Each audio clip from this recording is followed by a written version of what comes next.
Once again, welcome to the session. Can everyone hear me? Okay, that's good. So I believe you're all studying AVD, is that correct? AVD course, good. So if I'm not mistaken, we're going to talk about 4 key topics, and to start with, not a pleasant subject, but a bit about accident review, if you like, some kind of hard lessons learned. And then talk a little bit about SMS, safety management systems, particularly in the context of airworthiness organizations. And then a little bit about reporting in relation to, again, what you're studying in this module. Who reports what and when, and so on. And then also last bit is about the human factors. So I haven't said anything about myself, but my name is Cengiz Türkoğlu. I work at the Safety and Accident Investigation Center. And like many of us in the university, I have also multiple hats. And I try to deal with the 737 that sits next to Dartec, because I used to be a maintenance engineer and used to work on them hands-on. And then also I hold the quality manager or compliance monitoring manager position in our NFLC operations. You know, we used to fly a Jetstream, but we're now flying the Saab 340, which is just coming to the operation, to the fleet. So let's just tackle this subject, but I'd like this to be as much interactive as possible. I've got maybe some videos I can show you here and there, and my voice as we go along gets more monotonous by the minute, but please do interrupt me, ask some questions, and I sometimes post questions to you. I know you're a big cohort. So let's see how it goes. Also, one of my favorite quotes says that I've never learned anything from anyone who agreed with me. So please do challenge some of the things that I might say. There's always a different perspective, and some of the topics that I'll be the messenger. I'll say, this is what the regulators say, or this is what EASA or ICAO say.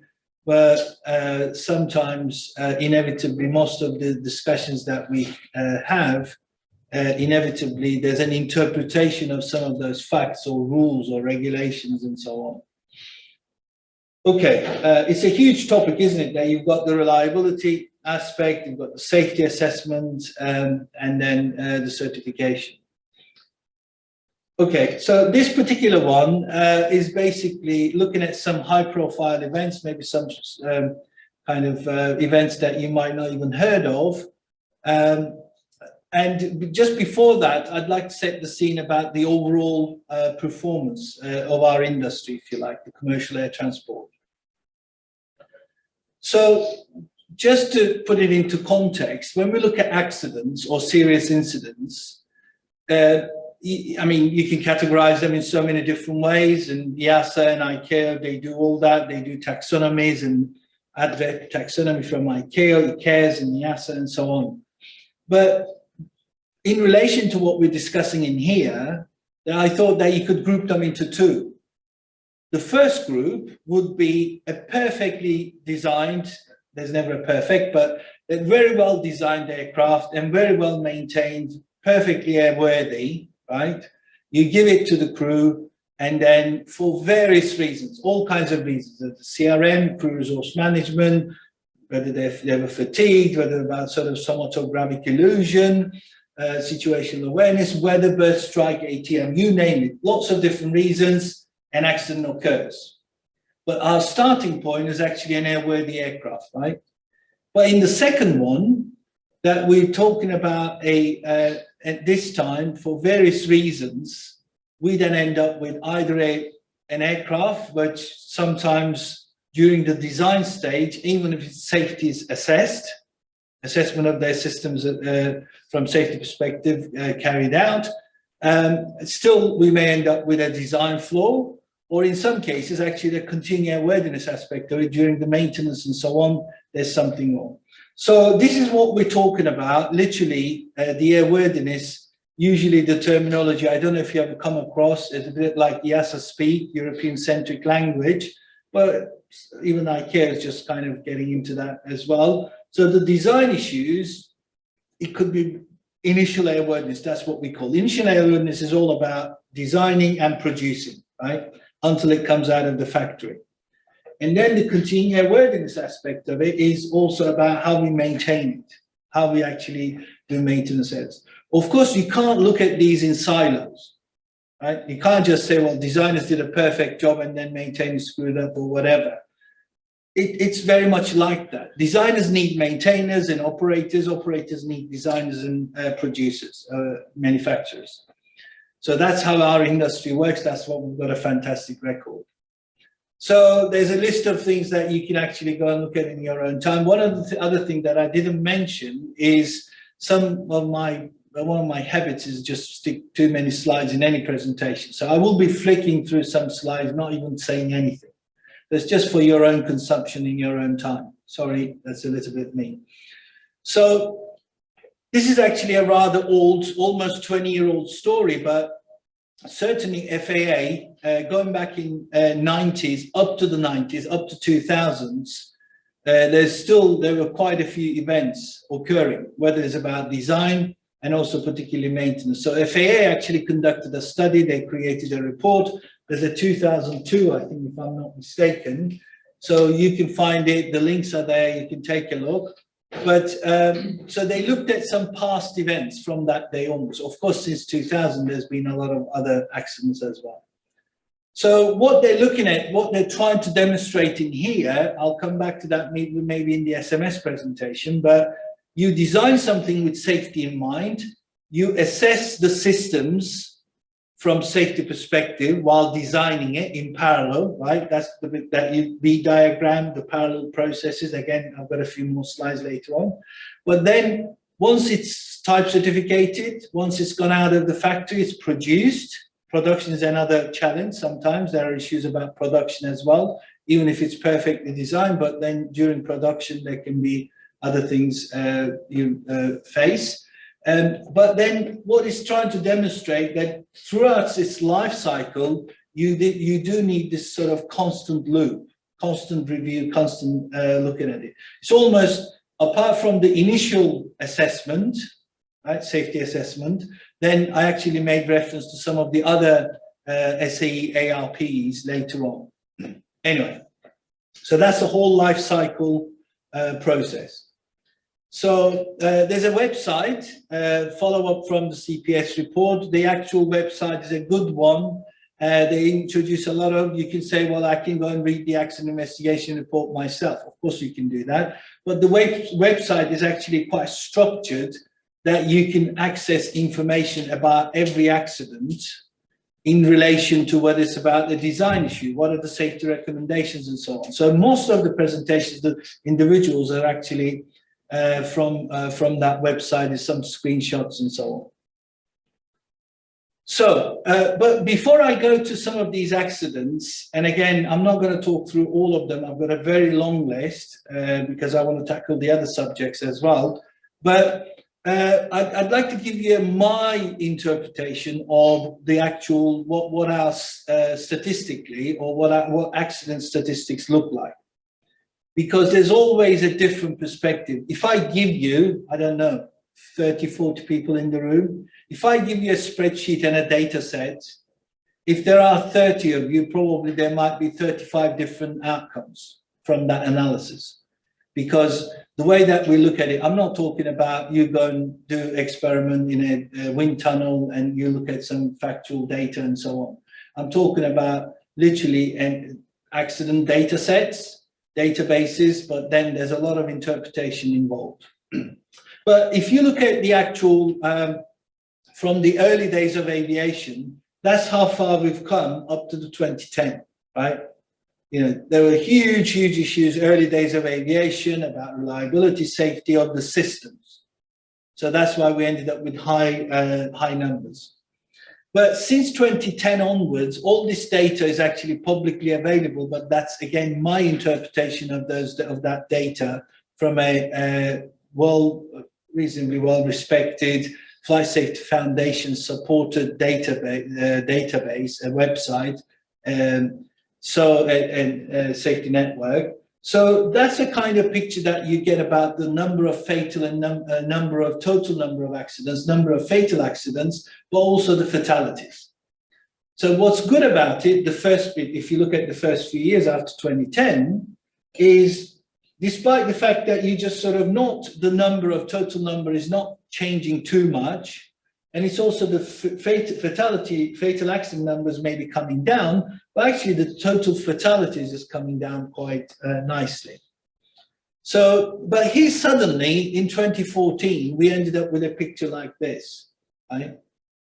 So anybody has a good memory what happened in 2014? Any high profile accidents? MH370? 17 as well, yeah.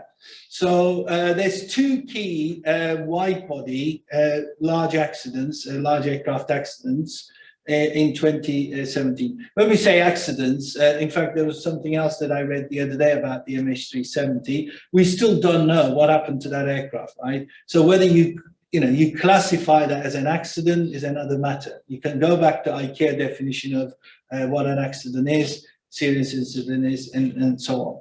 But anyway, so we're looking at least a sort of an aircraft is lost one way or another, and so on. So, and then in 2015, we ended up with a number like that come down, but not necessarily come down even to the 2013 level. We had another big, large event in 2013. Does anybody remember? Sorry, 2015, particularly in Europe. Anyone?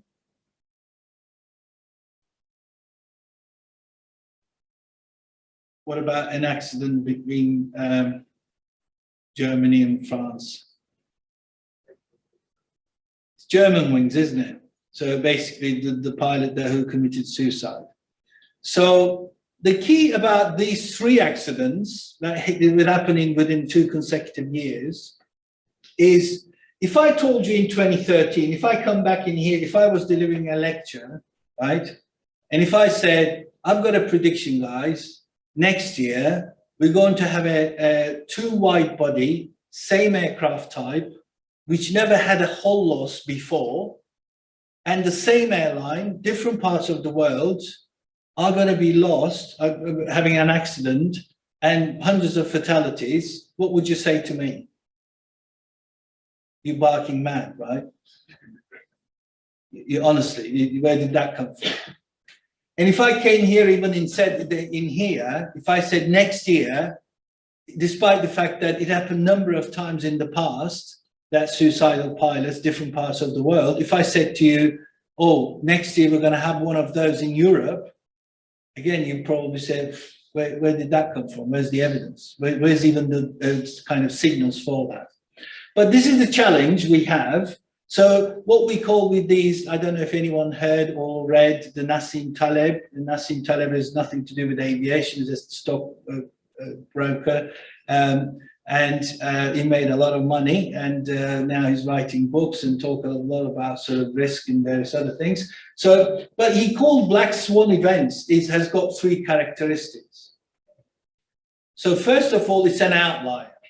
It's an outlier that it's not completely impossible, but it's almost difficult to predict, because no one can actually say, okay, look, this is coming. And second attribute of these black swan events is it's a very high impact. And if you look at some of those events, the 3 events that we're talking about, even from your perspective, even as a designer who's going to be designing aircraft tomorrow, systems and whatever, and the first event ended up with a big requirement to track aircraft to the minute. We then ended up designing new products and new systems and mandating those new systems to be installed on aircraft from now on so that we can track the aircraft to the second, right? And that's questionable. It's another, I can talk about it all day long, but that's one key perspective. And MH17, again, it's a security, it's been blown up and with various ways, but so that you can argue that it still had an impact on how airlines operated and still operate today in terms of whether they fly over conflict zones or not. And then if you look at the German Wings accident, again, it created all kinds of different practices in the airlines world. Even from design perspective, that the other day that I get a message from somewhere, people say, oh, I found a big solution to this problem. People even still thinking about, oh, I'm going to prevent this. At the moment, or immediate reaction to that was very much operational requirement to say, there will always be two people in the cockpit. One person will never be left alone. So at any time, one of the crew members, one of the pilots need to go to toilet, the cabin crew member goes in and then they swap and that kind of thing. Anyway, but that's the kind of context of Black Swans. So we suddenly ended up 2017, massive success, best year ever in the history. And the EASA numbers, ICAO numbers slightly changed, but certainly less than 100 people, 100 fatalities. And by the way, while I'm presenting you and you're not challenging me as I asked you to, so you can say, well, actually you're manipulating. Why am I manipulating? Because while this is happening, you sometimes look at some of these statistics, and these are just basic descriptive statistics, right? But you can say, well, actually, while this is happening, the actual traffic numbers are growing exponentially. So you can argue that I should not be presenting to you the absolute numbers, I should be presenting to you the actual rates rather than absolute numbers, right? But I'm just trying to tell a story, but nevertheless, so despite the fact that it's even a bigger success, while the traffic numbers growing, that you even had a further drop in the fatalities. But if you actually look at the number of total accidents and number of fatal accidents, they're not much changing, are they? So the point I'm trying to make is that the idea that correlation, that sort of always the total number of accidents goes up, and then that's a very strong correlation with the fatalities, or actually the fatal number of accidents, there's no causation, right? So you can prove me wrong. Again, maybe look at the last 100 years of stats.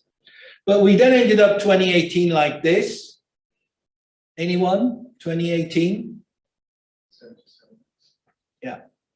Unfortunately, sad events, but and that had probably the biggest impact of all, and very much sort of right up to your street in terms of the actual, it's created so much stories, so much media, so much attention, so much material out there, sometimes all about hype and media and sensationalism, but other times actually some real technical lessons to be learned. And actually there's about 4 or 5 different independent reviews of FAA's processes about safety assessment and so on. So you can find them if you haven't, I would certainly recommend you. So 2018, so basically 1 out of 5 accidents is roughly fatal.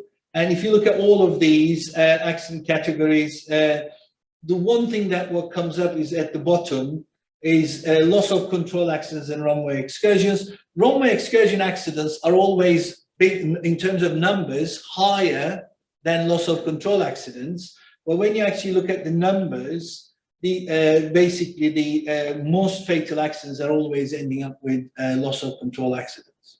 So those have been almost last 10, 15 years are not changing much.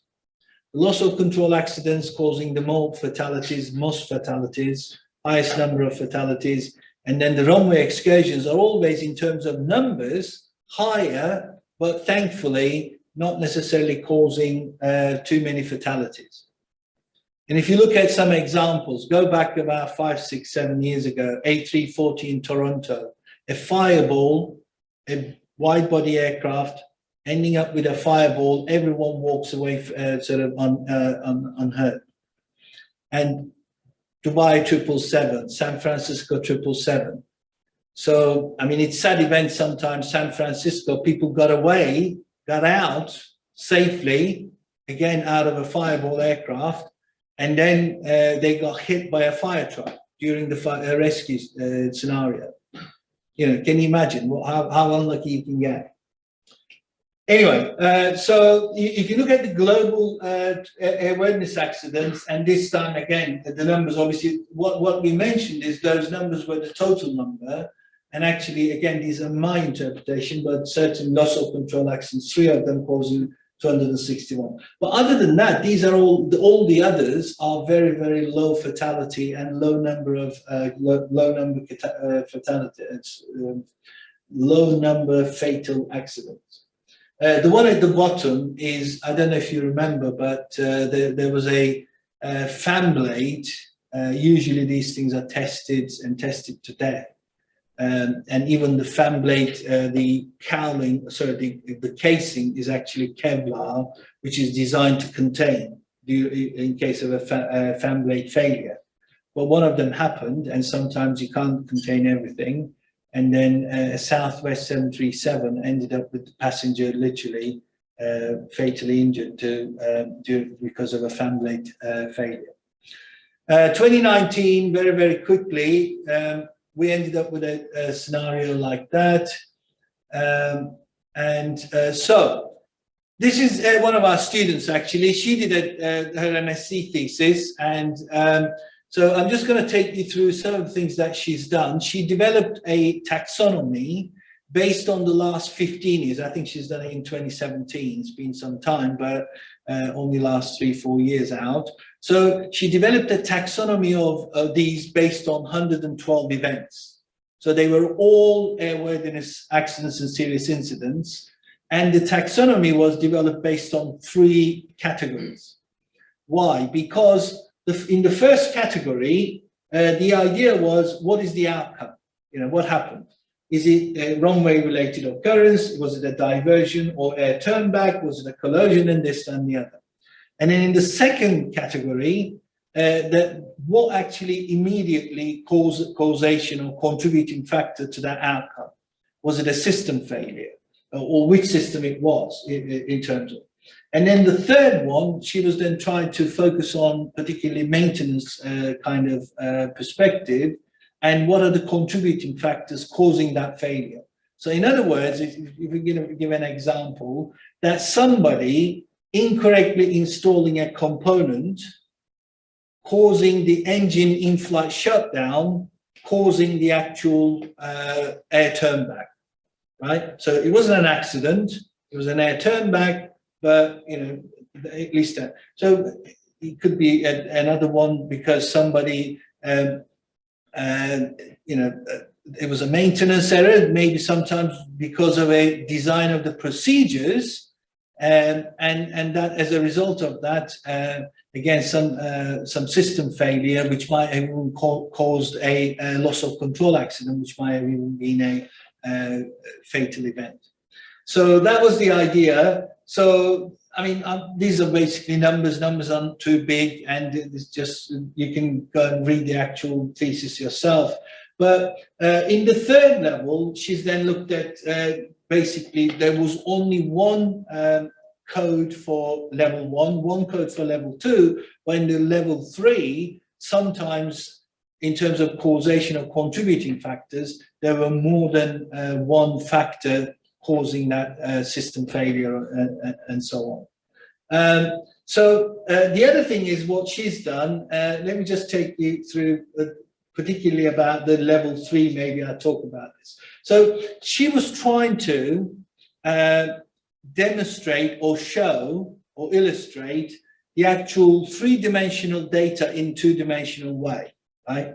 So what she was doing is number of fatal events, number of total events, but also the fatalities. And this was actually not my idea, not her idea, but it was EASA at the time. If you look at their annual safety review, that's a kind of approach that they kind of used.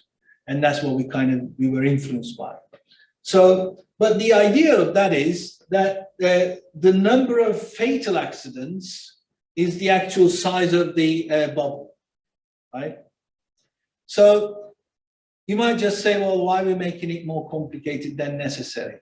I guess the point we're trying to make again is that if you look at a scenario, or if you look at a picture like that, and the ultimate question, and there's no answer to this question, the million-dollar question is, look at those, the one at the right-hand side. In total, there were 32 accidents causing 209 fatalities, and only 6 of these accidents were fatal accidents, right? And if you look at the other one on the top, that in total there were 14 accidents and 391 fatalities, and only 6 of them were fatal accidents. If you look at the causation of the categories of these, the question becomes, which one should we put our money on, right? In other words, that which one should we put our most effort to trying to prevent? Because you might just say, well, actually, it doesn't matter that we need to tackle all, but life is not like that. I'm sure that you're currently facing a lot of similar challenges. We will always have limited resources. So when we do have limited resources, then you've got to really think deep, then where am I going to make the most impact by focusing on this issue and addressing this issue? Because if you look at it, even this picture doesn't demonstrate that. But if I ask you this way, all of you are going to be designers. I come from maintenance background. Please don't get me wrong. I'm not trying to put a barrier, but we sometimes think differently. Yeah, I'm just telling you some reflections. We sometimes maintainers blame the designers and saying, oh, why did they design it this way? Right? When the designers look at an accident report and they turn around and say, oh, what an idiot. I gave him all the instructions, but he still didn't follow that, right? So, but, you know, joke aside, so some of these events might be attributable to design flaws or design issues. Some others might be related to, despite the fact that there was a reasonably very well designed product and system, that actually individuals and cultural issues or whatever it may be, then their contribution to the accident was so evident. The problem is that which one are you going to sort of tackle? Which one do you think that you're going to be able to make the most impact to prevent some of these fatalities? And I don't have an answer. If any of you, I would just recommend the Nobel Peace Prize, right? So because I don't think that sort of saying, okay, we should focus on only fatal accident causation, and I can come up with a different argument. And if you just say we should focus on all of them, well, you won't have unlimited resources, that's for sure. Anyway, take that aside. So let me just take you through some of these accidents. Again, I'm going to flick through some of them, not even say a single word, because they're probably some of them are more focusing on or related to maintenance and continuing awareness. I'm going to try to focus on some of those that actually there were some very evident, some design perspective. This is my list. And I'm not going to go through all of them. So you can take a look at them later on. So the first one, very, very well known. Hands up if you heard TWA 800. Most of you, or at least some of you. So this is a 747, and which blew up after taking off from New York, and there was a huge controversy, particularly in the early days, and even still today. Whether the aircraft was shut down by a Navy missile, whether the aircraft was caused, all kinds of different theories, right?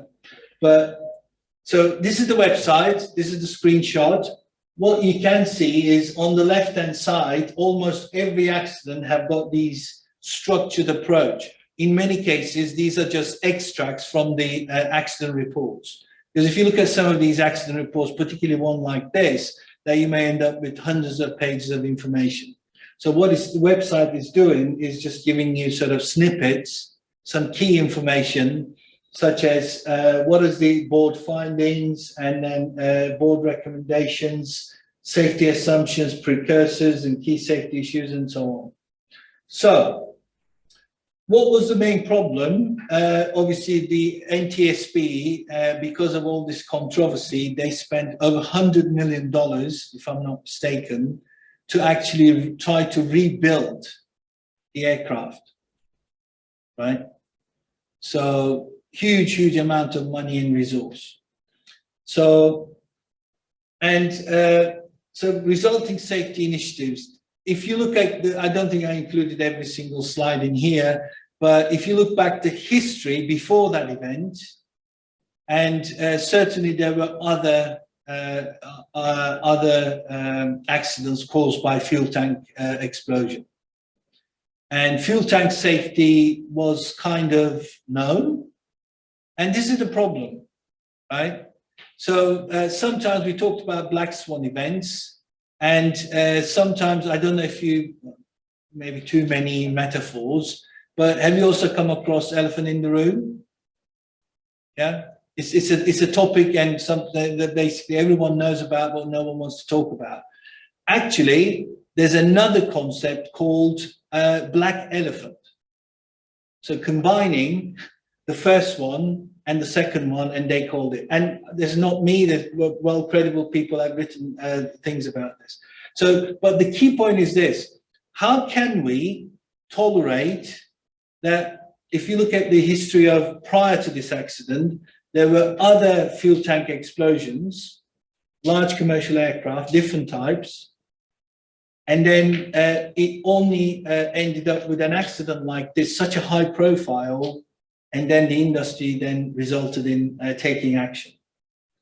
So unfortunately, this is not the only topic, only issue, and only accident. That there are multiple examples that an accident occurs, investigated, actually a recommendation is made, but the regulators sometimes are reluctant to take action.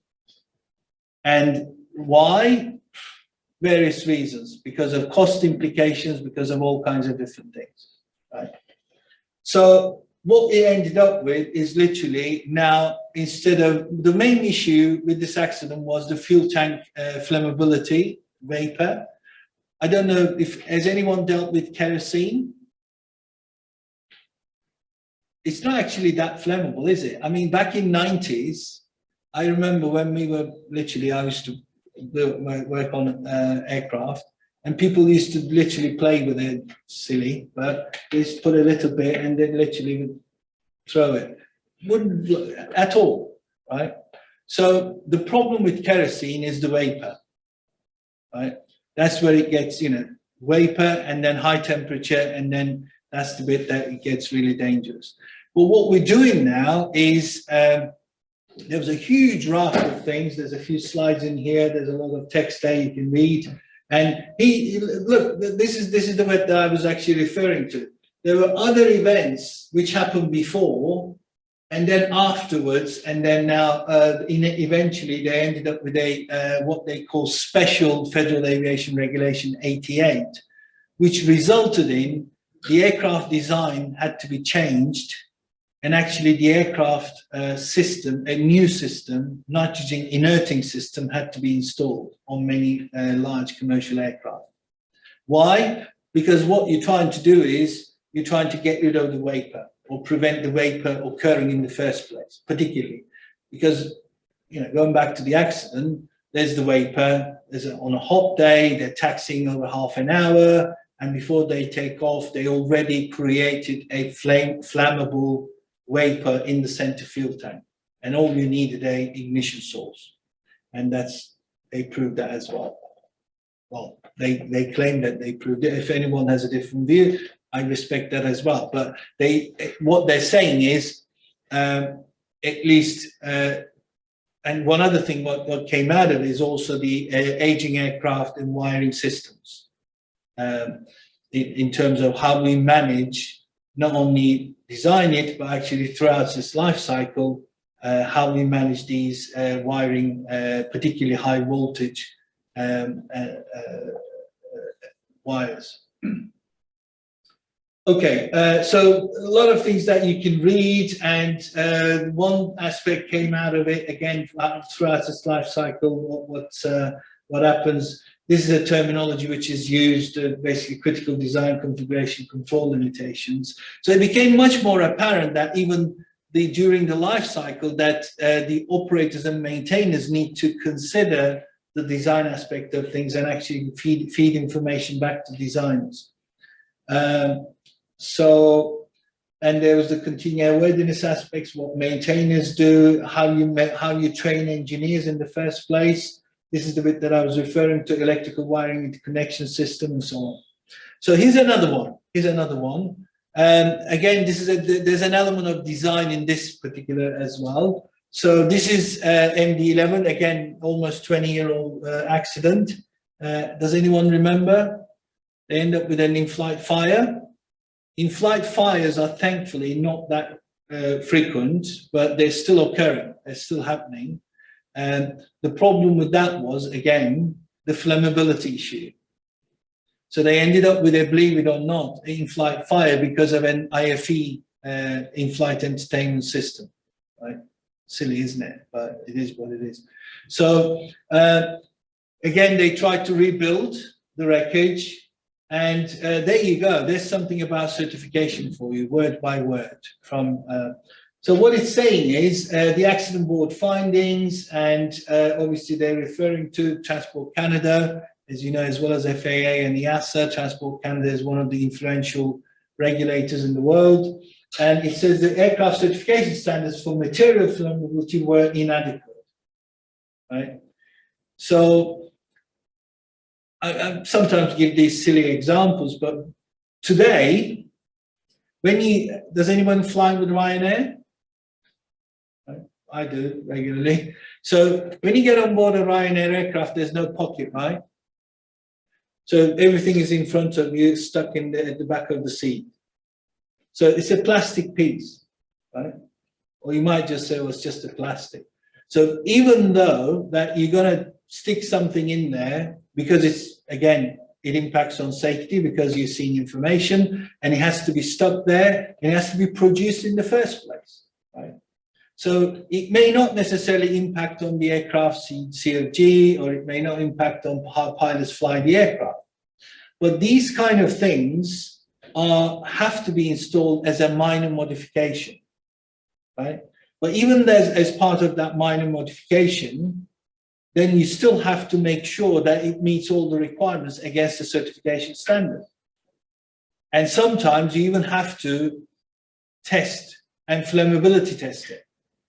So you might just say, well, it's just trivial, isn't it? But no, it's not. And you might just say, well, I get a lot of things on board with me, which is actually flammable. And that's the irony of it. Because they're not going to search you, and they're not going to try to identify of course, they make you aware about the dangerous goods, but you can perfectly take with you in your hand luggage a lot of flammable things, right? It's not illegal. That's what I'm trying to say. But what you can't do, you can't put something and stick it on in the cabin or in any part of the aircraft which is flammable. When I say which is flammable, everything may be flammable, but up to a point. So there's always a specification, right? Testing or whatever. But that's something else that sort of 20 years ago, something happens. And then because the fire, one of the key problems with this accident was actually the timing. They did lots of simulator sessions after the accident, whether if they had, if other crew, for example, if they had made earlier decisions, whether they would have been able to come back and land it safely. And they couldn't, because the fire spread so quickly. And that is the key thing, right? Anyway, so this is another one. It has got two aspects. One of them is continuing awareness, and the other one is design perspective. So I'm going to focus on the design aspect of it. Again, very old accident, but regularly used by many people to, particularly about safety assessment processes as well. So, does anyone remember Alaska MD-80? Okay, so horizontal stabilizer. This is a T-tail aeroplane, right? Most aircraft today do not fit this design, right? They're all like normal A320, 73, 777, A350, whatever. But T-tail airplane, and but despite whether it's more common or this, still that horizontal stabilizer, the little wing at the back, is movable, as well as the elevators, right? So the elevators control the pitch axis, pitch control of the aircraft, but elevators can control in so in low speed and high speed as well. But then the stabilizer has, even because it's such a big surface compared to elevator, if you actually move it, particularly the leading edge, you're not going to move the whole thing, but you bring the leading edge down, up and down, and you're going to have a much more effect in terms of the pitch attitude of the aircraft, right? So you're basically moving this entire little wing at the back of the aircraft, up and down, right? Its leading edge is moving up and down. So it's usually, in most designs, it's moved structurally, it's connected to a lug system, and then it's moved with a ball ring and everything else, and then you turn the big jack screw, hydraulic, electric motor, gearboxes, manually, and so on, and then you move this up, the front leading edge up and down. That's mechanically how it works. So in this particular case, that you're supposed to be, particularly various points of all of this design mechanism, there's lubricating points. And you're supposed to be lubricating them every 400 hours. So over a period of time, they started saying, because it's difficult to access, there's lots of perspective of all of these. Everything about accidents is context is king, right? No two accidents are the same. So in this particular case, because it's difficult to access, and they're saying, look, we've been lubricating it 400 hours, nothing's happening. Why can't we lubricate them in 600 hours? And then they start lubricating 600, and then, oh, nothing's happening, and why can't we lubricate even 200, that's 800 hours. So it's almost becoming 400% that they're escalating this maintenance task, right? So eventually it runs out of lubrication, and then it gives away, and then this connection, the ball jack screw, where it's connected, it just basically the threads are worn because of lack of lubrication. And then the entire controllability of the pitch control of the aircraft is completely lost. What comes to mind in terms of certification requirements?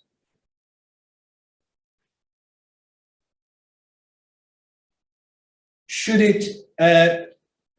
you lose an aircraft control, particularly an aircraft's pitch control, because of one jack screw's failure? What does the rule book say? Should be redundant. There should be redundancy. Redundancy, okay, very good. Single? Yeah, single point of failure. So there's all this sort of traditional views, but I'm going to try to challenge you a little bit on here. So anyway, that's the background to the accident, right? There's a sort of maintenance, lack of lubrication, and so on. But so take a look at this one. It says the Alaska Airlines extend lubrication interval, the Federal Aviation Administration approval for that extension. So it's not only the airline escalating it, but actually the regulators buying into it, because you can't just do these things on your own. There's a maintenance program which needs to be approved by the regulatory authority, and so on. But unfortunately, in this case, they keep escalating and the regulators keep buying into it. keep approving those escalations. And so also contributing to the accident was the absence of a fail-safe mechanism on the MDA-83 horizontal stabilizer jack screw trim system. So fail-safe design. Has anyone read, I don't expect you, it's just a rhetorical question maybe, but has anyone looked at what does CS25 1309 says about fail-safe design? Go on, tell me maybe a few examples or few methods that we can achieve a fail-safe design. Or you might just say, well, fail-safe design can mean so many different things to so many different people. And I buy that. But there's actually a paragraph there which tells you, if you do these things, you can claim that you've achieved a fail-safe design. Right?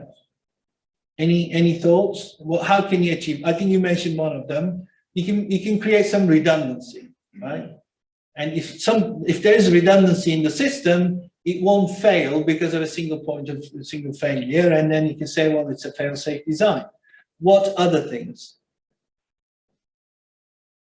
How else? Okay, so there's some pictures, and so here you go. This is work verbatim, not my words. It's the EASA. I'm not sure whether it's changed, but I doubt it. So standards are based on aircraft incorporate fail-safe design concept, right? So the following basic objects pertaining to failures apply. In any of systems, failure of any single element, component, or connection during any one flight should be assumed regardless of its probability. Such single failures should not be catastrophic. So you're not going to design you're not going to design everything fail-safe, right? Isn't that what safety assessment is all about? Because if you try to design everything on board an aircraft as fail-safe, believe you me, you're not going to have a job. True? Basically, your line manager is going to come and say to you, look, do what I say, don't be silly. There's everything is a trade-off. Sorry about that. I thought I switched it off. So everything is a trade-off. So that's why we're talking about a single point of failure or single failure is not causing a catastrophic outcome. So that's what risk management is all about, isn't it? And then subsequent failures during the same flight to be extremely improbable. So you may have one failure during the flight. That's not going to cause catastrophic outcome. Or you might have a second failure, which combined effect of those two failures is going to be extremely improbable. And actually, again, you don't want it to be a catastrophic outcome either. And here you go. This is the list. It's a long list, not my list. It's an EASA's list. Fail-safe design concept. The use of only one of these principles or techniques is seldom adequate. A combination of two or more is usually needed to provide a fail-safe design, right? So here you go. And there's a list of 11. Designed integrity and quality, right? And organizations do a lot of good things, and there's a structure, and there's verification engineers, there's all kinds of things, right? There's an organizational governance structure that how organization works and designs, right? It's a part of creating a fail-safe design, because rather than you just relying on one individual design something and to push it out there and it's produced and sold. Redundancy of backup systems to enable continued function. Isolation and segregation of systems, components, and elements. Proven reliability. Right? Here's a question. Sorry, you're not talking, I'm talking, but please do ask questions. So, what does proven reliability mean? You're going to certify an aircraft, right? So you're doing all these certification processes, and part of the certification process, you're also doing the safety assessment processes, right? The V diagram, all the FHAs and all preliminary and SSA. So, but at the end of the day, what it boils down to prove some of these things that is extremely improbable, you know, which is catastrophic and so on, right? How are you going to prove that? You're just going to say, well, I've got two of these components and I've got some redundancy. And if both of them fail, it becomes catastrophic, right?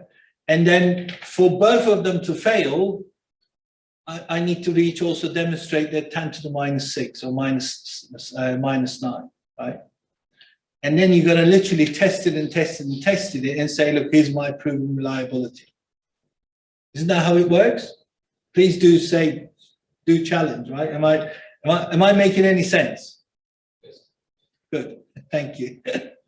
So, but let me ask you this question. So during and again, maybe 10, 15, it's a 10, 12 years old story, but 787 certification was very problematic. Various reasons, but Boeing flew not one, not two, if I remember correctly, 4 aircraft to fly 24/7 before they can achieve certification. They can achieve the type certificate. Why?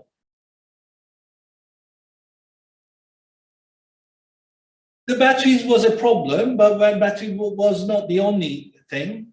It's exactly for this reason.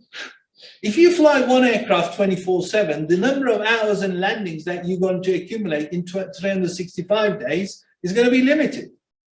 And you're not going to be able to prove sometimes to the manufacturer or to the regulator as a manufacturer and say, look, here's my built hours, number of hours that I built. And yeah, so the proven reliability makes a difference, right? Because you just say, look, okay, I'm not only designed this, assessed its safety, and I'm not only manufactured it with safety in mind, but now I've tested it to death. Anyway, here's my controversial, right? I'm warning. So this guy, ex-FAA, he's got a book. I can share it. I'm not promoting, don't buy it. I can share a digital copy as well. Patterns in Safety Thinking.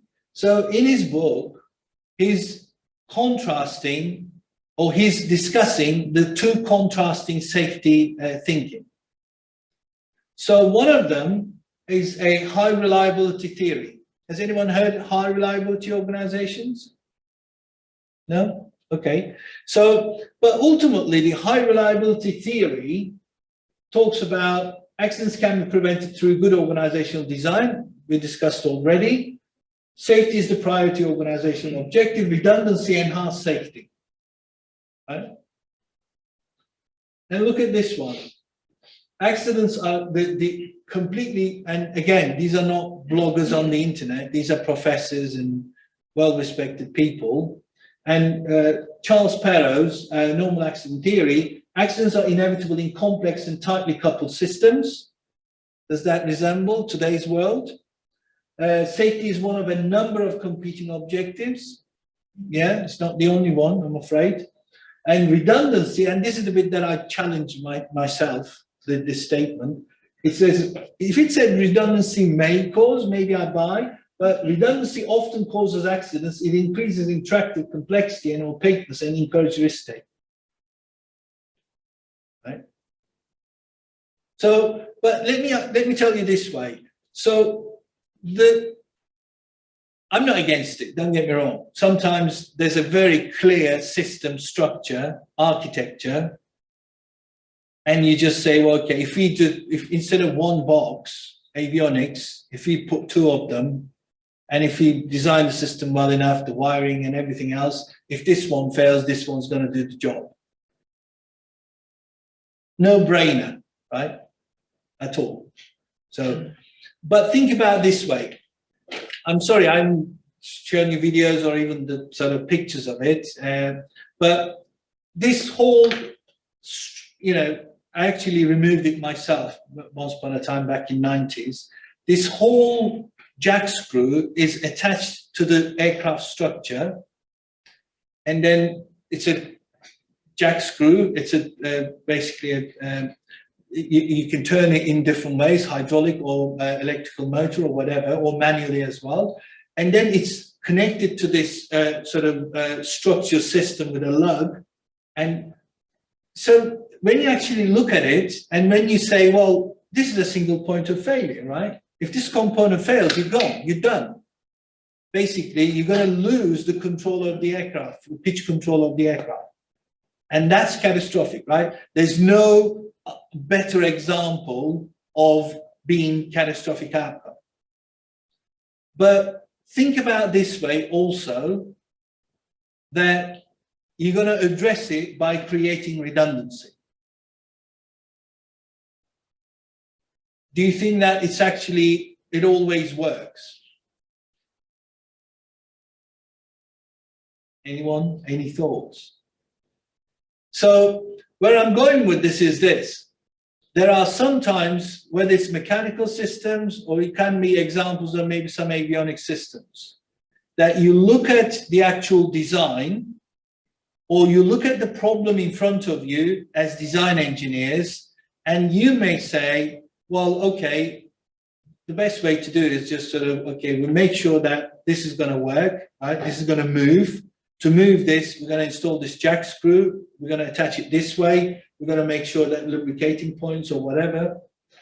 And if you try to achieve redundancy, then you're going to make it mechanically so complex and try to install two of these components, moving the same point, same structural element, and to a degree, sorry, I'm just putting on the one argument here. There's a counter argument there, but so literally by trying to achieve fail-safe design by introducing redundancy in every context or for every mechanical system doesn't work. That's what they're arguing. Am I making any sense? Because sometimes you may go back and say, look, this said fail-safe design can be achieved at least two or more of these, but it doesn't say that redundancy must be one of those 2 or 3 methods that you must use. You may use 5 different methods except redundancy. And you can argue that you have achieved a fail-safe design. That's my interpretation of what the regulations say, right? But I'm open to your challenge, idea, any comments and so on. Because in some cases, let me ask you this question. This happened on this aircraft, MD-80, and it's a T-tail airplane, 1960s design, or goes back even DC-9s. So how many jack screws does 737 have? How many jack screws does A320 have? How many jack screws does 757 have? So look, yes, there are some other aircraft out there that are multiple. I'm not disputing that at all. But sometimes you need to look at it, you know, don't get bogged down with sort of one solution is the answer to everything. Right? That's my key message to you, if you like. Okay, so I think I've made it enough. So there's a sort of, this is an A330 gliding, A330. I have a silly question. What time are we expected to have a break? Now? Let's have it now. What we're doing? What time are you coming back? What do you mean by break? Is it like timetable break or like? Well, a timetable break. I think we're here until is it 5:30? Yeah. So as you can see, I can talk and talk, but I don't want to bore you to death. So what about a short break? I know that we'll all look. That's a Transat, and I don't see that as a sort of much. You can read about it later on, but I don't see that much about the design issue. You can argue, but it was basically during a modification they incorrectly installed, and there was chafing, and they ran out of fuel leaked, and they ended up with an A330 gliding, and they landed, and it was all okay. Flight separation, vertical stabilizer. I'm going to pick out some, maybe one or two things. Is anybody interested in structures? I'm sure some of you will be working on the structures part. So maybe I'll say, I'm not a structures man at all. I've never even done a single rivet on an aircraft, but you know, if you see our 737 is full of structural repairs. But this is a much more sort of repair side of it, but there's also a design element as well. So I don't know if you ever kind of, maybe you're aware of the accident, but basically this was an accident. What they did was they had a tail strike, and then they did the repair. But the way that they conducted the repair, and these things are sometimes in structural world, you're going to design an aircraft, you design it, and then in our world, in maintenance world, you then create a structural repair manual. And you just say, okay, if this is the damage within a template, then you do this. But if the damage doesn't fit into that criteria, we come back to you, and then you then assess the integrity, structural integrity of the aircraft, and then you say, here's how you do this. So, but in this case, basically, they carried out a repair, and believe it or not, years and years later, then that aircraft ended up with a complete in-flight breakup, structural integrities of the aircraft gone. And because of the repair and the series of the rivets that they used and how they, the formation of those rivets and so on. So one of the things, one of the big things came out of that was also the fuselage skin and also the scribe marks. So again, it's referring to the maintenance kind of aspect of it. But one thing that we did at the time, I was working for this company, it doesn't exist anymore, that's why I'm using it. So, sometimes one event happens, then it becomes such a headache across the entire industry.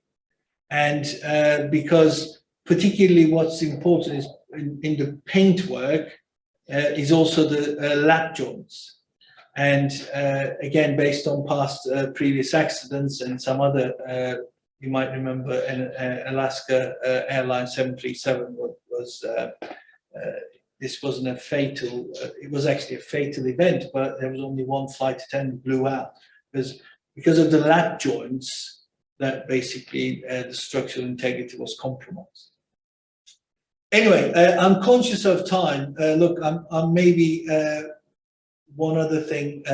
I'll mention this one. This is a much more sort of maybe wiring and electrical aspect of it. This accident occurred, NATR, basically they incorrectly installed a different part number fuel quantity indicator. And then when the crew looked at the fuel quantity, they said they had enough fuel, right? Well, in fact, they didn't. But some of these things, you look at it and you just say, okay, is this actually a design issue or a maintenance issue? And you just say, look, let's not beat around the bush. Let's say two parties, because it's easy to sort of, when you point how many of them pointing backwards at you. So designers can say, well, maintenance guys should have done the right thing and followed this and whatever, and maintenance guys said they should have designed the system and prevent error, right? So I think the key message for me is sometimes you do need to recognize that both parties could reflect on what they did rather than pointing the fingers to the other. But in this particular case, they were able to install an incorrect component. In some cases, some of these things have got some design features that you can't install it because it doesn't go in, right? The connector, you can't connect it. So again, it's the design sometimes is a way of, not always, is a good way of preventing human error in the maintenance world. I'm going to pick one, maybe there's too many of them, but I'm just going to come back to one. This is the one. So this is a Turkish Airlines 737 accident in Amsterdam. But I just want to take a look at, for you to take a look at this very briefly. So we talked about redundancy. And in this one, this is from 737 Boeing maintenance manual. It says the radio altimeters send radio altitude signals to the auto-throttle computer. So there's two radio altimeter in most modern aircraft, sometimes you put them in three, and then there's one single auto-throttle computer. So in this particular event, what happened is this, that one of those radio altimeters was providing false indication. In other words, that it was almost sensing as if they were on the ground while the aircraft was flying. So as the aircraft was completing its final approach, then what they ended up with a situation is the aircraft, the radio altimeter sensed incorrectly as if it's on the ground. What that meant was the throttles were kept retarding, going idle. And then they ended up with, they didn't notice it, they should have noticed it, and they literally stalled. A perfect aircraft with engines operational, no other system failure, but because of the automation, they didn't understand, they didn't disconnect the auto throttle, they didn't manually control the aircraft, engines kept sort of retarding and throttling back, and then the airspeed went down, and then they ended up with a completely stalled aircraft. But take a look at this. This is the point I just want to make. This is the complexity of the scenarios that you're going to be dealing with, right? Sorry, I'm going to have to read some of it. So the Boeing 737 involved in the accident was delivered at the beginning of 2002 to the airline, to Turkish Airlines. I've been very critical about Turkish Airlines for various things and lots of reasons, but sometimes you've got to give them the credit and so on. Equipped with an autothrottle manufactured by Smiths, now GE Aviation. These things happen as well because sometimes manufacturers design something 20 years ago, 10 years ago, and there's a merger or takeover and another company takes it on, right? Regular things happening in our industry. And two flight control computers manufactured by Honeywell. So there's one autothrottle computer by GE or Smiths, and then two Honeywell radio altimeters. Different manufacturers, but they've got to talk to each other to make the aircraft work, right? The software of the Smiths autothrottle was updated 3 times from the 97 to 2000. The operating system software of Smiths autothrottle has not been updated since TGS was in service. So there you go, that's another thing. Sometimes some of these software updates, more and more systems are becoming software driven, and sometimes they're updated, sometimes some of those updates are mandatory, sometimes not, right? If it's not mandatory, you don't have to do it. It's your choice as an airline operator. But from 2003 onwards, the Rockwell Collins enhanced digital flight control system with an integrated autothrottle was built into the new Boeing 737 NGs. The system control software was updated 4 times in 2009. In this period, FAA made 1 update of the operating system software. But take a look at these. So as part of the operating system software update, a function was built into the Collins EFTS, compare left and right radio altimeter heights. So if you don't have these comparators, think about the Boeing MAX story as well, right? Because that was another angle of attack comparison and so on. So I'm not going to read the rest of it, but let me just try to summarize it this way. So an operator starts buying aircraft from a manufacturer and gives an order of 50 aircraft. Regular scenarios, right? It happens all the time. So whether it's Boeing or Airbus or Bombardier, the A320, which came out of the factory in 1985, or 737, which came out of the factory maybe 1960s or 90s, doesn't matter, is not the same 73 or A320 which comes out of 2 years ago. You know, Mac's story told a lot of things about sort of, oh, the cockpit has changed so much. Forget about that. Some of this stuff is even hidden like this, because what comes out of it, that out of those 50 aircraft coming out of the factory, in the middle of that delivery program, which might take 7, 8, 10 years, that the first 20 aircraft are delivered by this standard, and then the next of the 10 might even be upgraded to make some reliability improvements or even safety improvements. So some changes have been made, some whether it's software or actually the entire system architecture and so on. And at the end of the day, that you're doing perfectly your own job to make things better, right? Because what happens is, I'm going to show you 1 or 2 slides, is about not only the initial safety assessment of aircraft systems, but actually how you do it continually, right? There's a separate ARP, Aerospace Recommended Practice document. So, but you will be doing the right thing to improve, but unfortunately, the paradox that we're dealing with the entire system, you, me, everybody else, is that it's creating some own risks. What that means is when I go to as a Turkish Airlines technician, go and work on a 737 tonight, and I might be dealing 5 of them sat next to each other. I go to this one, which is installed in this configuration, and I go to the other one next to it. They still look 737. When I sit in the cockpit, they still look the same, but actually devil's in the detail. Am I making any sense? Yeah, because the system we all be working in, and I take my hat off to you, you know, I'm not trying to put you off, but as long as you're aware of some of these things, as long as you critically think about some of these things, then you can at least be conscious of what you're going to do and if there's any potential unintended consequence. You're not going to create a perfect system, that's for sure. But if you're doing some of the things without considering what can be the outcome, I think that's the kind of short-sightedness. But as long as you're aware, and as long as you try to mitigate some of the things that can potentially happen, that's all you can do, right? Because everyone has a job and role to play. Okay, so that's it. So I'm going to jump off. As I said, I can accidents. I'm going to jump off to another presentation here. Let me just quickly.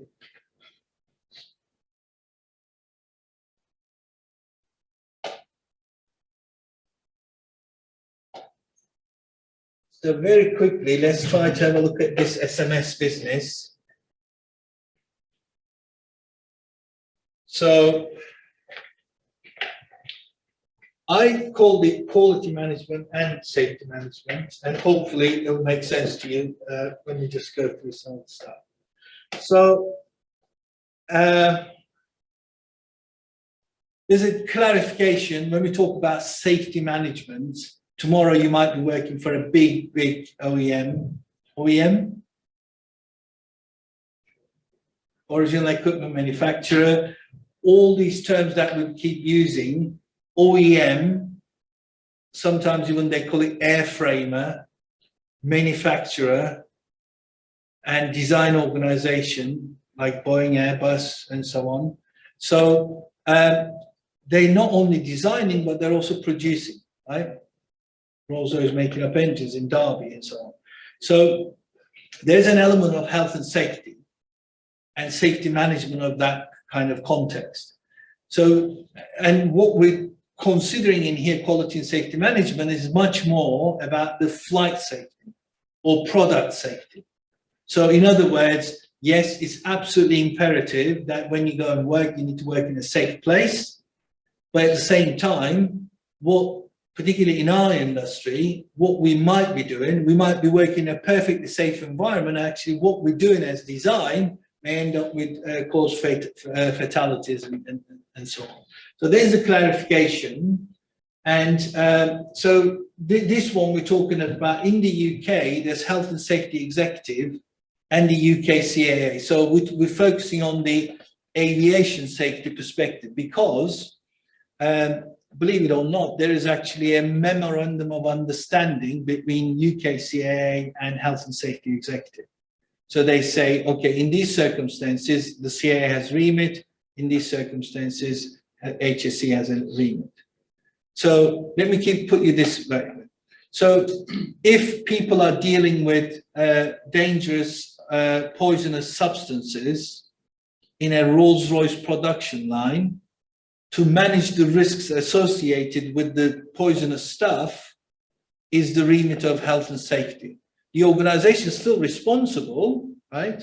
Because it needs to protect its duty of care to its people and so on. But that's the sort of health and safety executive. But what that individual does as an, hopefully not, but an error occurring during production, potentially causing fatal aviation accident, is the remit of the civil aviation regulator. This is just a UK example, and while in aviation there's an attempt to harmonize, standardize all of these things across the board, unfortunately in different countries, health and safety world is so different, right?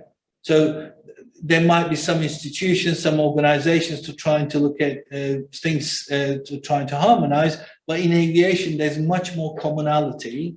But so every country may be tackling these things differently. That's what I'm trying to say. From aviation perspective, at least that most countries follow the ICAO standards and this and that. So there's some events like this, for example, engine ingestion, right? People they die in going sucked in, by an engine. So is it a flight safety issue? No, it's not, but it's still very, very important. And this one on the left, the Turkish Airlines technician died during a base maintenance that he gets stuck in flaps, and it's quite serious stuff, you know. And on the right-hand side, there's a really ironic accident because a safety device, an airbag, blows up during the installation and then kills the guy that is dealing with it. And yeah, it's happening in Seattle. So, but these are all health and safety, and there's hangar fires. This was Brussels a while back. And there's also hangar fires, or when I say hangar fires, of aircraft fires in the hangar. And it's literally, this is oxygen stuff and so on. So yeah, oxygen and oil don't go well at all. So let's have a quick look at the international standards and regulations. I'm going to make a couple of points. So the first one is, so ICAO first introduced some new, is everyone happy with ICAO, what ICAO does, right? So you're studying aviation, but still. So ICAO is a UN agency, and it creates standards. In fact, the Chicago Convention, which was signed, created the ICAO after the Second World War. And so all of these annexes that we talk about is actually annexes to the Chicago Convention. And then ICAO, as a UN agency, has actually got almost no power. But it's down to every country to go and implement those standards because they signed up to an international convention. Think about some of these things happening in about COP26 and so on. So you go to a conference, international, right? And you just sign up to something. Yeah, okay. Who's going to follow up? Who's going to make you do what you signed up to?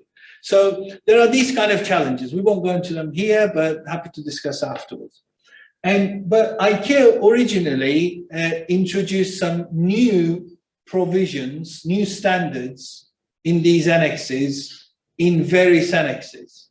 dealing with operation, airworthiness, aerodromes, ANSPs, air traffic management, and so on. But then, it's, as it says there, after 30 years almost, they introduced and consolidated to all of this as a new annex, Annex 19. So what Annex 19 has been doing this, it's because ICAO doesn't deal with the industry. ICAO is a UN agency and it deals with states. You know, people sometimes, and I take my hat off, maybe I sometimes feel that I should be there. You know, people sit outside the room in COP26 and say, oh, we're not listened to, and right? They've got a valid point, right? They're representing industry, they want their voice to be heard and so on. But ICAO doesn't deal with other people. ICAO deals with states. Yeah, it's a UN agency. But other people, particularly representing some organizations like trade bodies, individual pilots, engineers, whatever, they may be observant in the council meetings and so on. But what they created is what they call state safety programs. So the state safety programs are for nations, for ICAO member states, right? So in other words, they created a framework and they said to states that you need to develop your state safety program so that you know, the entire world is going to manage safety in a much more effective way. So what that state safety program involves is collection, I'm just going to point out only one of the key elements. The states are required to collect more data from what's happening in their industries, including manufacturers, including design organizations. But at the same time, they're also going to mandate, that's what the ICAO Annex 19 says, they can't mandate what the industry does, but what they can say is a standard for each country to create legislation so that their industry stakeholders, in other words, OEMs, operators, maintenance organizations, aerodromes, ATM organizations, ANSPs, they're all going to implement SMS, right? So state safety program for member states, and then the state safety program mandates or creates legislation for the industry to implement SMS. So what this means is traditionally, the way that we dealt with safety is we created rather prescriptive rules, right? We just said, okay, an accident happened. First we said, this is how you certify aircraft, right? Very prescriptive. And then the manufacturers design something and met those requirements, and then you then certified an aircraft. And then an accident happened. We investigated the accident, we identified the weaknesses in the certification rules, and then we improved them. And then again, next time we certified an aircraft, we certified it against the new rules. But in recent years, we're not deviating, we're not throwing that idea away, right? At all. So the SMS doesn't mean that we're not interested in compliance anymore. It does not mean that. What it means is, in addition to what we've been doing for decades, we also try to proactively identify some hazards, and then we're going to do risk assess them, and then we're going to take some mitigation measures. So in a nutshell, that's what the gist of it, right? So, and this has been happening since 2013. And so in 2013 was the first version of ICAO Annex 19. In 2016, they created a second edition of Annex 19. And the fundamental difference is this, from your perspective. If you were to work for Boeing and Airbus and Bombardier and ATR and so on in this world, then in 2016, so in 2013, you were, of course, this is Annex 19, but then every country, let's say that is implemented and there's a legislation, then all aircraft manufacturers are expected to implement SMS. But if you were Rolls-Royce or Doughty, if you're manufacturing engines or propellers, the most nations around the world didn't create legislation for you to implement safety management system, right? But in 2016, ICAO came up and said, actually, this is not good enough, and said not only the aircraft manufacturers, but also the engine manufacturers and also the propeller manufacturers should also implement SMS. And then it's down to every country to make it mandatory in their own territory. Well, of course, then the fundamental question is, how do you deal with very, very, very large organizations like Airbus and Boeing and otherwise, because they've got global operations, right? But anyway, just as I said, SMS is required for the type, design, and manufacture of engines and propellers. Okay, there's a website there. If you're interested, you can go and have a look. It's instead of a sort of, as well as a guidance material, safety management manual, there's also an implementation website. So what's happening in EU? Just a very brief. So you might just say, well, I'm using historic slides. I'm deliberately, I left them there. So in 2012, December, if you look at these dates, before even ICAO introduced the Annex 19, right? In 2012, in Cologne, EASA did a workshop and they talked to the industry and they said, we're going to introduce legislation European-wide, which is going to be mandatory for maintenance organizations, design organizations, operators to implement SMS, right? 2013, basically they issued MPA, notice of proposed amendments, and then 2015, what they called commence response document. So here's a question for you. So if I'm going to introduce, it may not be more than a few pages, more than a couple of pages text, right? If EASA is going to introduce, if European system is going to introduce such a new requirement for almost affecting all airworthiness organizations in the EU, how long do you think that process, rule-making process, take? 5 months, 15 months, 50 months?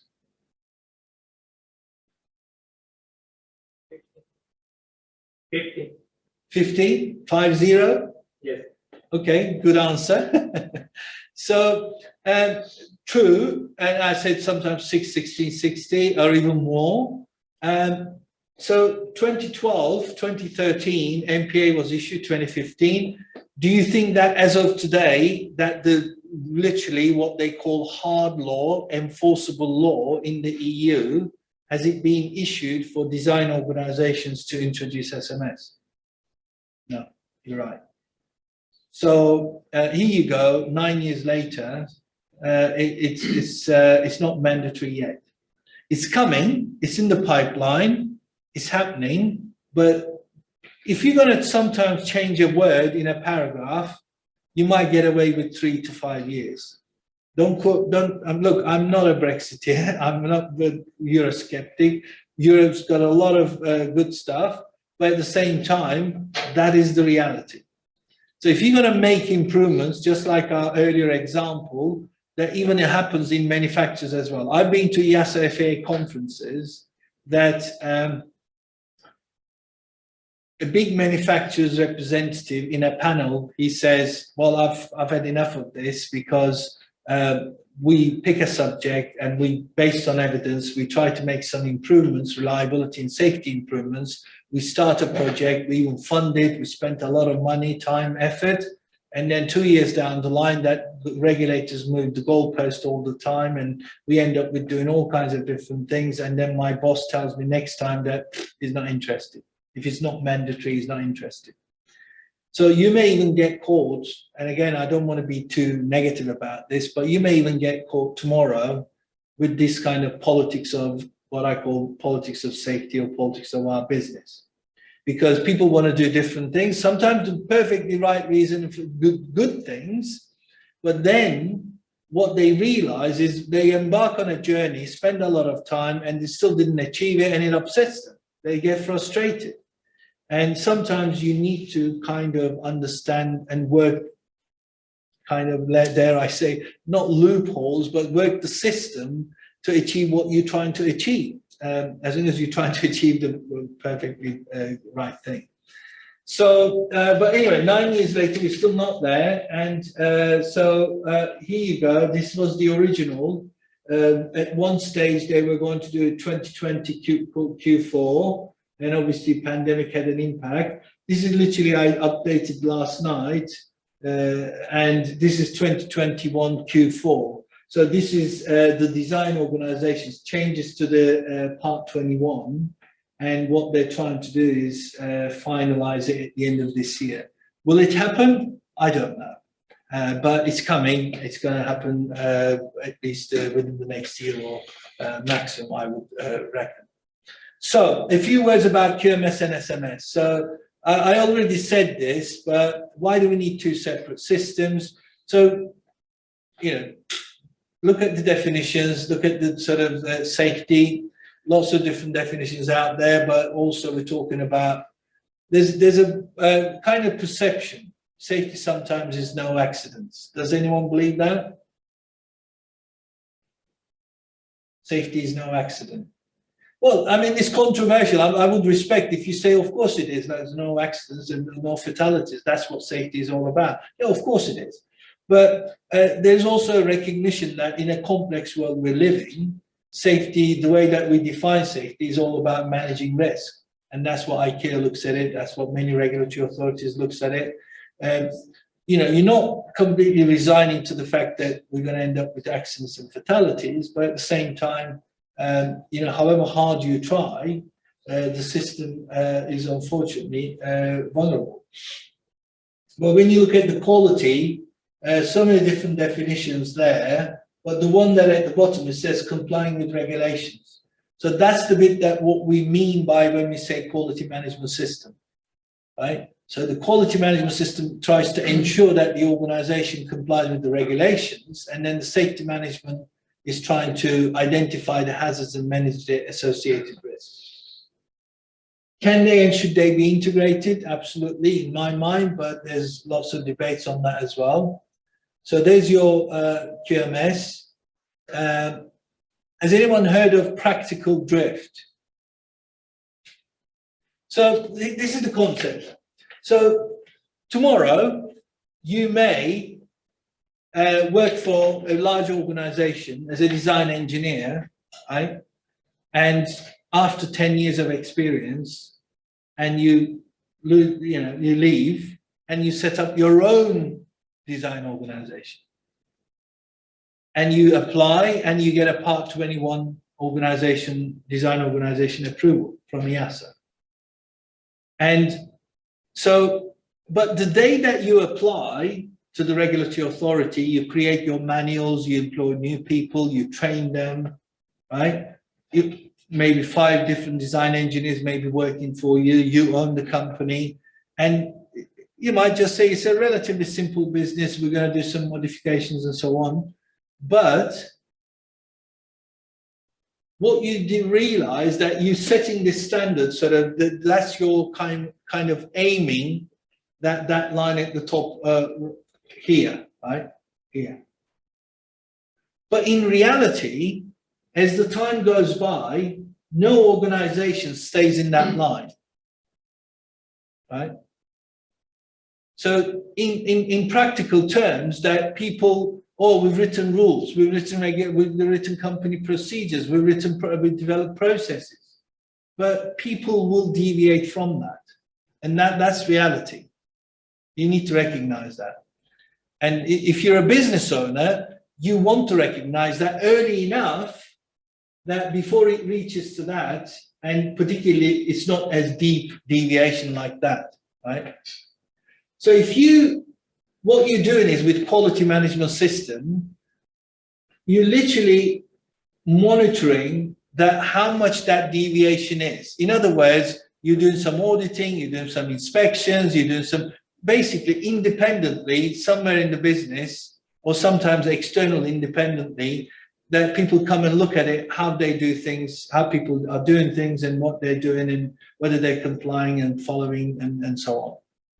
But if you do it quick enough, then you at least you have an opportunity to try to bring it back to the expected standard, right? If you don't, you're just making an assumption that you're safe enough and the organization complies with the rules until the point that regulator comes through the door and they take your certificate away and you can't do any business, you can't sell any services anymore.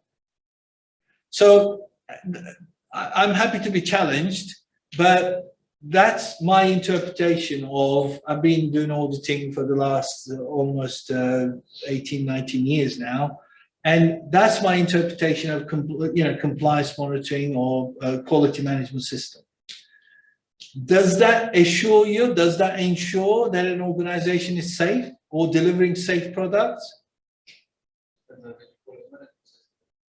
Okay, very good. Maybe you can elaborate a bit more. So I come from a background like yourself, maintenance primarily. Okay.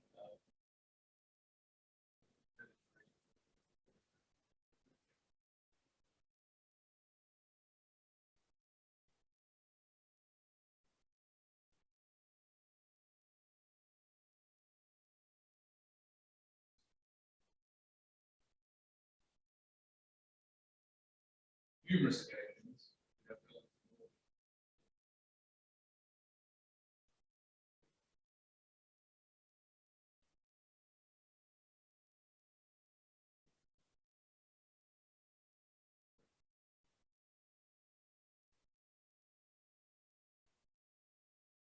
Right, right. So you're almost saying, if I'm not misinterpreting, you're almost saying you can still have the system in place and it can tick the boxes, but then the effectiveness of that system, what it's trying to achieve its intended goals, that is sometimes questionable because different organizations play it differently.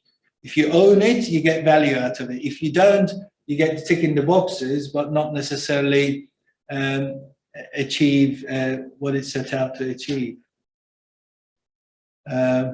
Okay, so look, I'm actually there's a lot of discussion, debate going on. I don't know if you follow, maybe you don't, particularly in the safety practitioners world on LinkedIn and various forums. I go and some take part in the EASA working groups.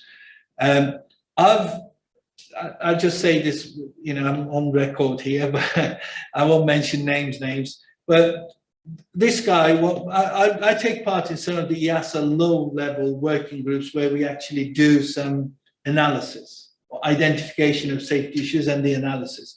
So the groups that I go to are called decision influencing bodies, but there's also higher bodies, stakeholder bodies, where decisions are made. So that's where the real politics is played, right? But anyway, where I go, sometimes inevitably, they're all non-political, but people are, this guy said this, is from a very big, large organization in Europe and well-known and everything else. And he says, one of the biggest threats to safety in aviation today is actually compliance. And he's saying this in an EASA meeting, right? And so, and some people agreed with it. I partially said, look, I think he's got a valid point, and maybe he's not trying to be.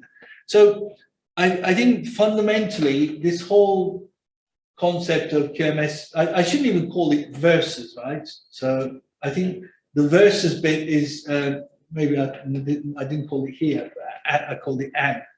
So it's not one or the other, but I think there is a place for compliance, right? Because if you look at that remarkable safety record that we achieved today, and people call it ultra safe system, that it's actually a byproduct of compliance.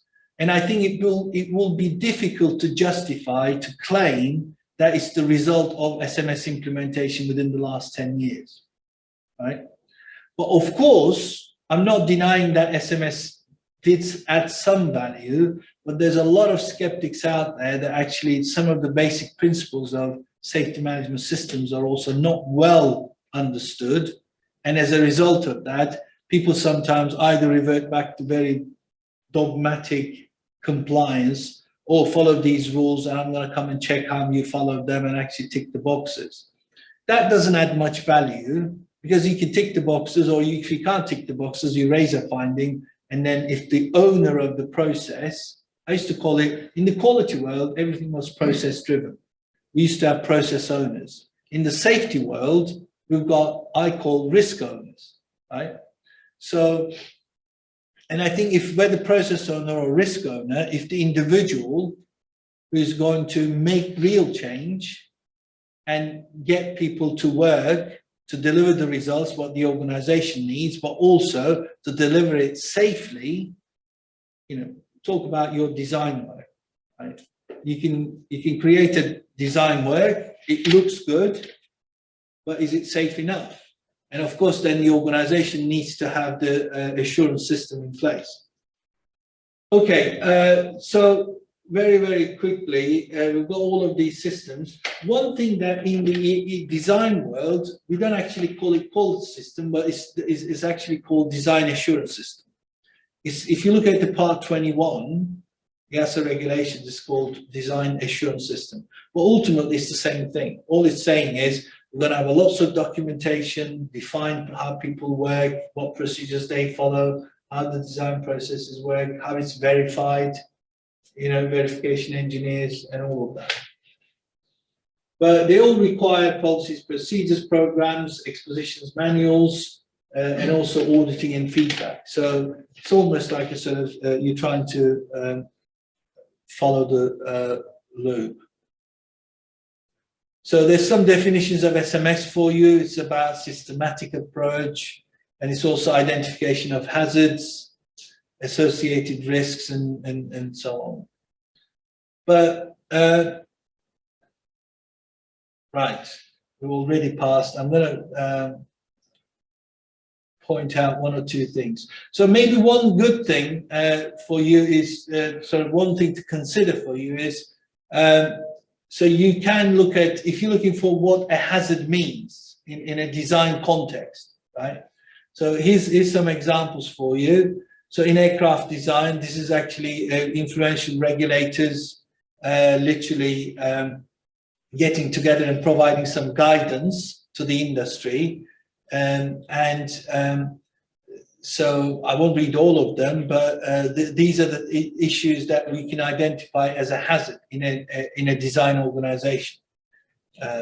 Inadequate functional hazard assessment, right? If that's your fundamental starting point, FHA, and if you don't get it right, and that's a hazard in its own for you to, while you're developing the product, right? And you can talk about in all of those. But I also want to say this. Once I was talking to, we're also running, in our center, we're running a module called, or CPD course called Safety Assessment of Aircraft Systems. And it's quite popular, and people come from all over the world. I was talking to somebody, and she said, well, the problem is, when we do some of this stuff, there's inevitably a level of subjectivity. Right? And she said, we were driven, they were a component manufacturer, they were driven second, third tier, they were driven by all the FHA and the entire process, and then, okay, design this component to do this function and to achieve this reliability. Because then it's going to feed back into the entire justification that the system is safe enough. And then their initial assessment, they just can identify some hazards in relation to that, their own design. And if it's catastrophic, then you need to achieve this level of assurance, right? And they first identify as catastrophic a particular hazard, and then they design it, they start testing it, and they can't meet the requirement, they can't meet the level of reliability that they need. And guess what happens? What happens next? Anyone? What are you going to do? You're going to redesign it? Ideally, you should, shouldn't you? You should at least try to modify your design and say, look, I'm going to do a retesting. But there's an easier way, right? It's basically... Request a deviation? Pardon? Request a deviation? Yeah, request a deviation, yes, of course. I mean, that's my point. You can actually say, okay, look, we've done this with the best of intentions, and we tested it, and here's the results. It's all factual, right? We're not meeting it. It's black and white. So you just then say, okay, we now go back to modify our design, more money, more time, and remodify our production and start testing again to prove that we'll actually achieve. But of course, what they say is, oh, I'm not so sure that if this hazard is actually catastrophic. Can we just classify it as major? And literally, these things unfortunately happening. And literally, she says, how can you justify? We made the decision. It was a consensus. I said, yeah, but maybe we need to reconsider. And she's been almost bullied. And at that point, she actually, luckily, she finds another job in another organization. She moves on. So, but this is what I'm trying to get at with this is this. So in the entire process, despite the fact that you do a lot of quantification, right, in terms of justifying some basic engineering hard work, and you then start testing and you're proving that what you set out to achieve and you're achieving it. But at the same time, your initial point, this is exactly where I started with this, that your initial point is you making some judgment decisions, because not everything in life is unfortunately black and white. Because somebody says, well, here's a hazard, right? And then somebody says, okay, I agree, it's an hazard. Is it potentially, what's the worst outcome from that hazard? Is it catastrophic? Is it major? And some people say, if you reach a consensus, that's it. You can't just say, oh, we categorized it, classified it as catastrophic, and we designed it and we tested it and we didn't meet the requirement, and then we come back and water down. You can't do that, can you? Well, you can, but it might just come back and bite you. Anyway, a lot of others look aircraft integration and continued operational safety, and then also the design control. If you look at some of these things, it's all part of the design process. Right. What else did I? Okay, look, I'm going to pass some of these, but let me just point out one key document. There are a few ones I actually mentioned. So, is everyone aware that 4754 and 61 are two key documents? Are they new to you? Yes, no, please. No? You haven't heard of them before? Okay, fair enough. So, look, these are, if you don't know, you don't know. I mean, it's not the end of the world. So, if you look at the regulations, whether it's FAA and EASA, and there's a hard law, right? What they call, don't quote me, don't shoot the messenger. Hard law is enforceable law that they can just come and say, you didn't comply with this, you're in jail, or you didn't comply with this, we take your certificate off the wall. But there's also a soft law, which is, for example, the certification specification. So then that gives you a bit more prescriptive than how to achieve the goals set out in the hard law, because hard law is usually shorter and also performance-based, usually.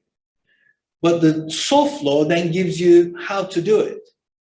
But within the soft law, sometimes there's some detail, but sometimes it then also makes reference to document industry standards like this.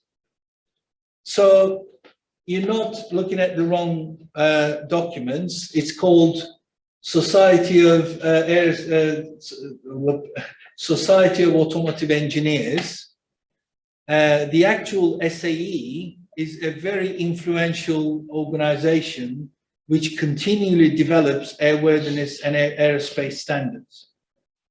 So, but let me just try to take you this.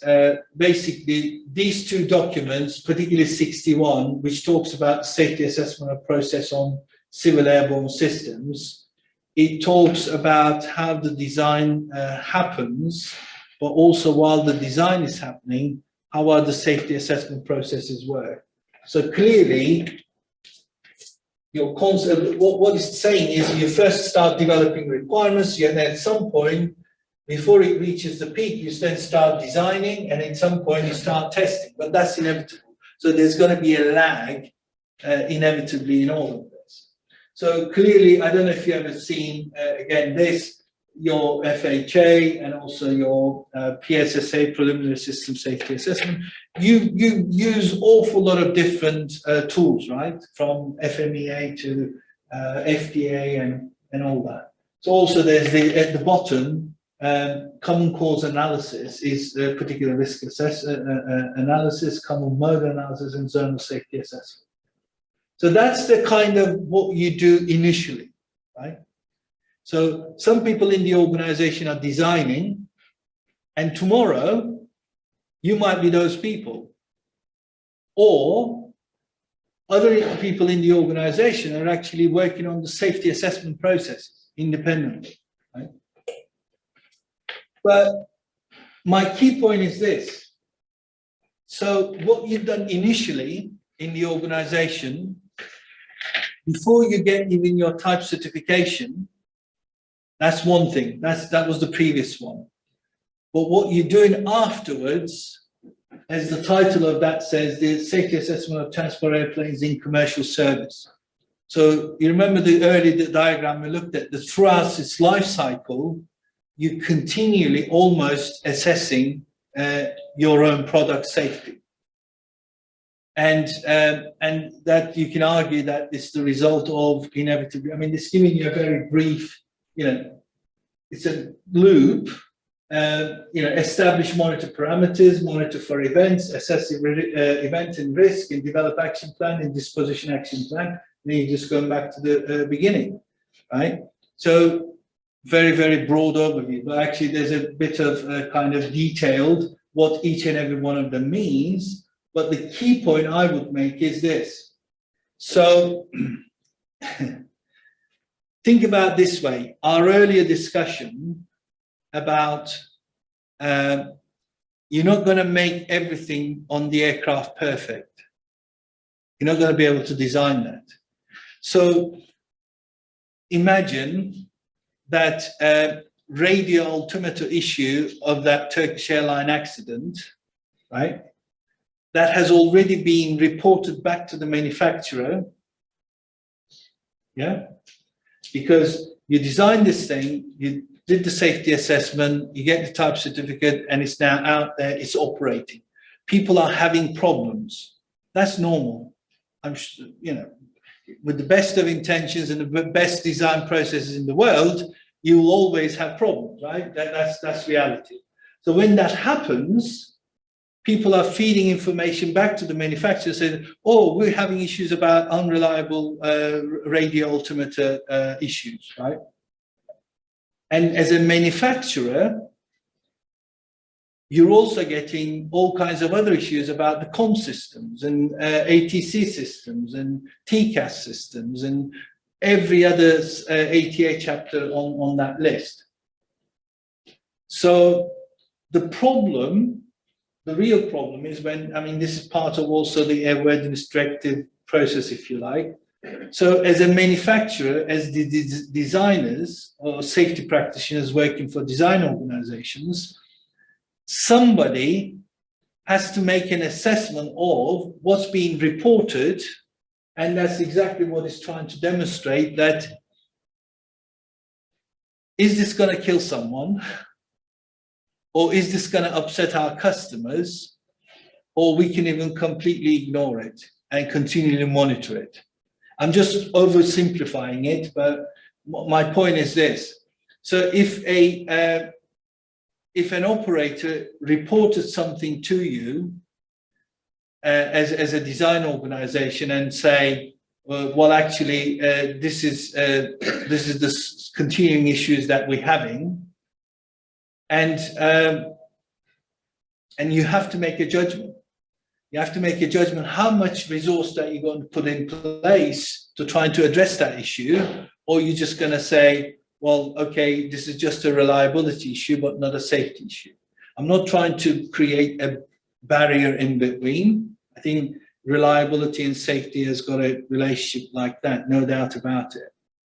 But at the same time, that's the risk-based approach, that how you continually risk assess the actual events occurring throughout the life cycle and try to take action. And based on that. Okay, look, shall we have a, what time is it? 20 past. Shall we have another quick break? And then I'll finish this off with the other two topics. I'm going to make a start, and for an on-time departure. So let's tackle this issue of reporting, and then I've got a last session about human factors, but I want you to do some little quick work as well, just as maybe a bit of fun. So let's see. So first of all, I guess what to report, right? What do you need to report? What to report? So you need to report accidents. That's mandatory, that's legal requirement, right?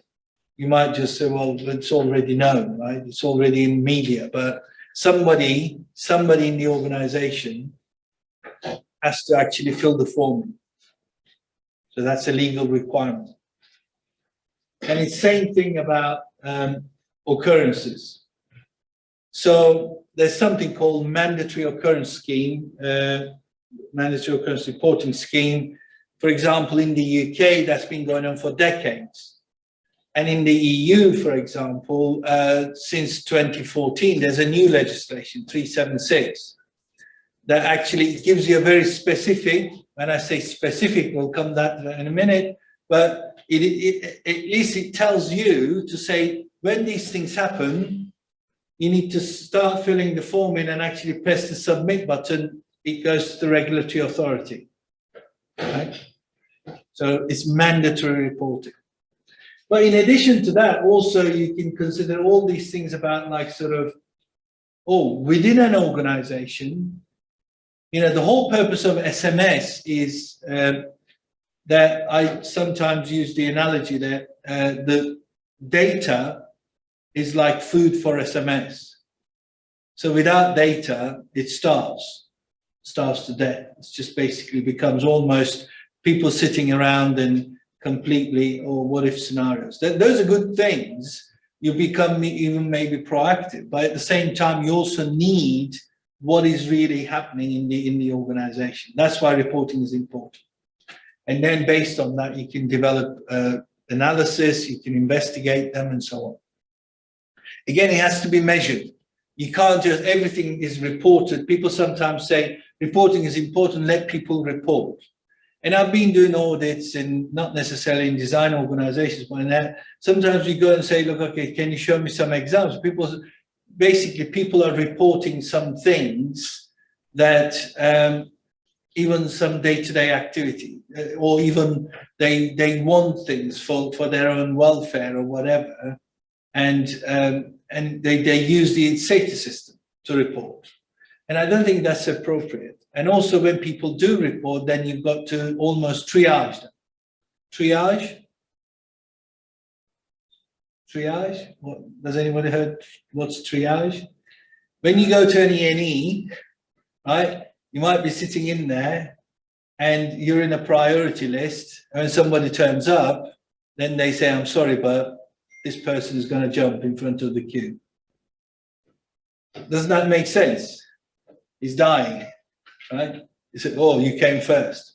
So that's what triage is all about. That's what risk is all about. That's what risk management or risk assessment is all about.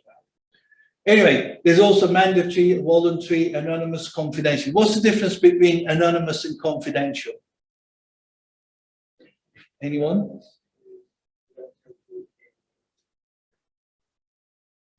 Exactly, exactly. So confidential, that you have trust in the system, that you're sticking your name on something that you're actually going to say, my line manager is bullying me. My line manager asked me to certify an aircraft that is unairworthy. My line manager asked me to verify and certify a design, modification of a design, and actually I don't feel comfortable with. I told him so, but he's bullying me. And you're just going to say that with your name on it. You're going to submit it to your own safety department in the design organization, but you trust the system, and they're not going to discuss this immediately. Come back to your line manager. Oh, by the way, your staff so-and-so told us this, and what do you think about it? Because they're fully aware the sensitivities around it. But the anonymous, what's the trouble? What's the problem with anonymous reporting?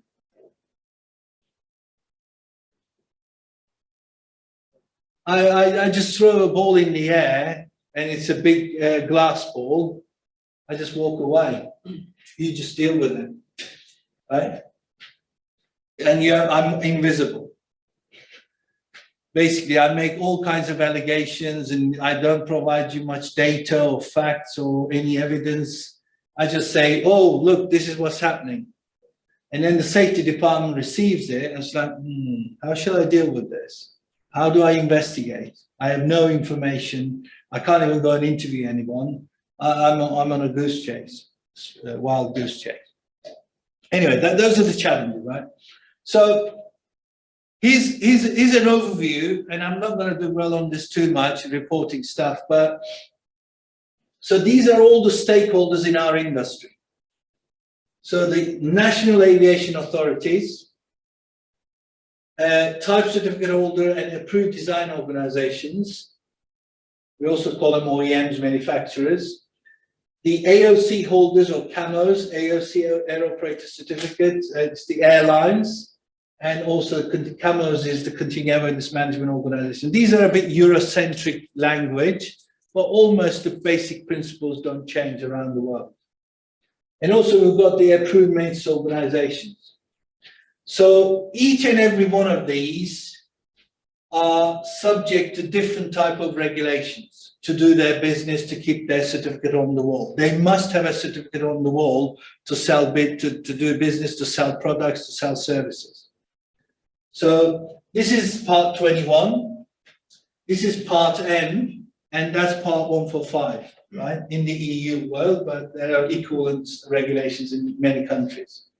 So each and every one of these red arrows means that I verified by looking at the regulations, and in the regulations, somewhere in one paragraph in those regulations, whether it's 145 CAMO, part M or part 21, that somewhere in those regulations, it says the design organization reports any unsafe condition, whatever, depending on a criteria. If these things happen and are identified, design organizations makes a report and sends a report to the regulatory authority.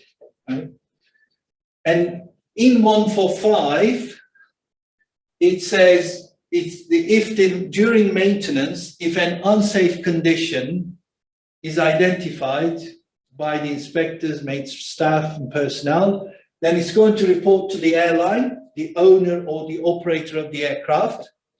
It's going to report to the regulatory authority, and then it's going to report to the manufacturer. And same thing, that if the operator is identified, then it's going to report to the NAA and the manufacturer. So what is the challenge with all of this?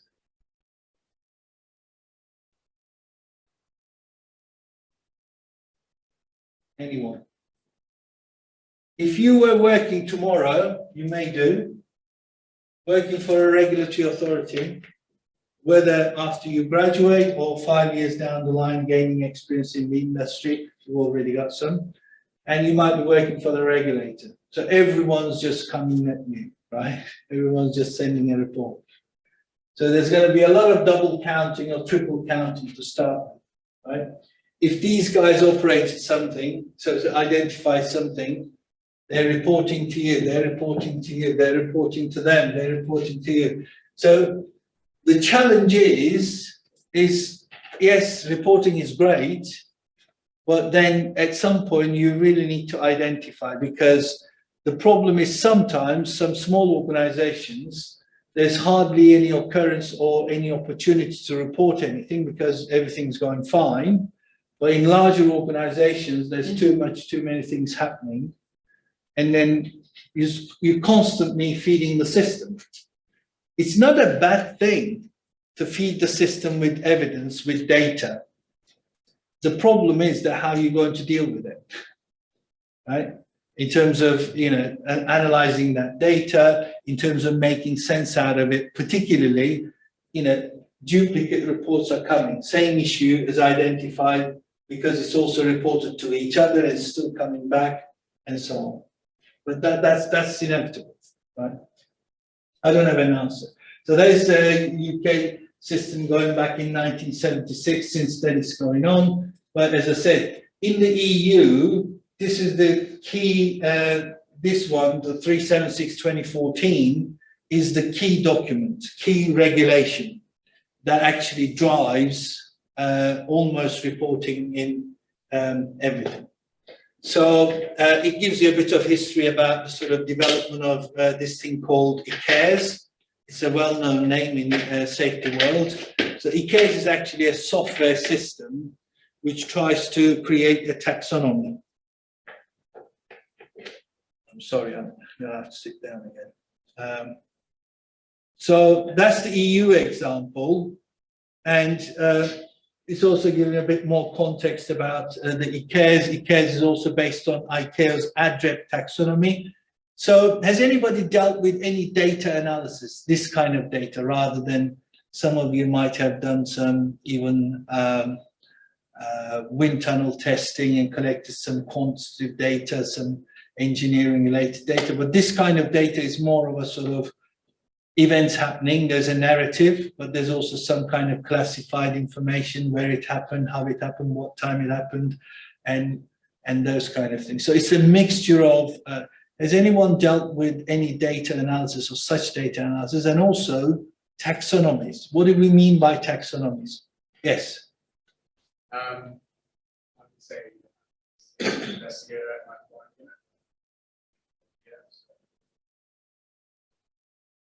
Dealing with them day to day. Investigation of events and occurrences. Yeah. Classification.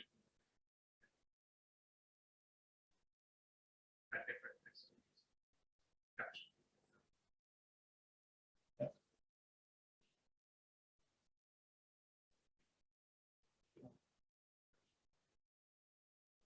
So did you, if I may ask, did you use taxonomies from an existing tax? Because there are different taxonomies, right? If you like. I think it falls. Okay. So well, what is, if I may ask this way, what is your kind of experience of using taxonomies, or who classifies? When you look at a narrative, then somebody has to interpret that and actually then ticks on some boxes and says, okay, oh, in this event, there's an issue of incorrect procedures, or in this event, there's an issue of people not following procedures, or whatever it may be. I mean, who kinds of makes those final decisions there? Because ultimately, that's the analysis part, isn't it? Because if you don't do it, I'm not going to say correctly, because people can look at the same narrative and they can find out different things in that narrative and say, oh, there's also this issue. Look, he said this. Does that make sense? Yeah, so yes, like an event would happen, someone, maintainer would enter the narrative, what happened, updating the me or whoever's in my position as the safety officer.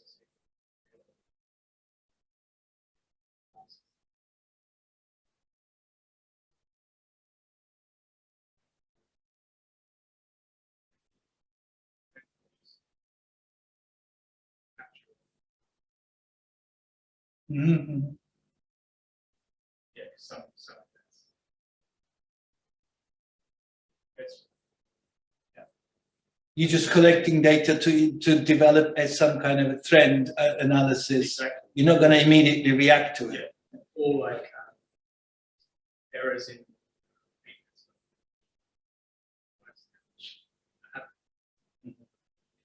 no more control took place. Yeah. Nothing new.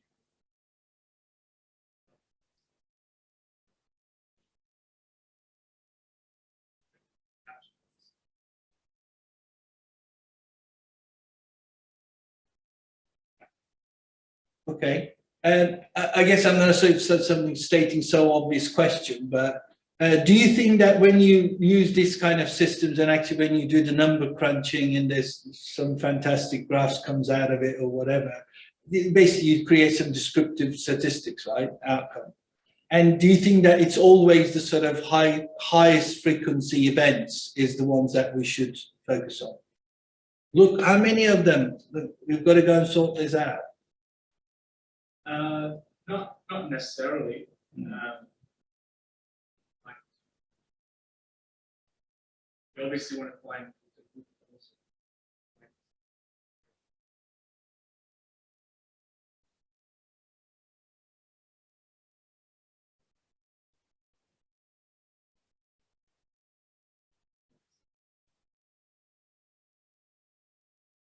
Sure, sure.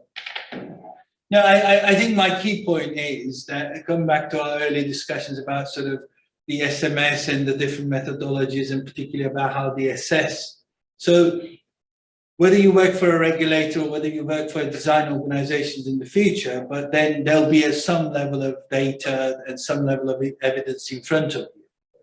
And there's always this kind of temptation to say, look, okay, look at all these numbers and we've got to really do something about them.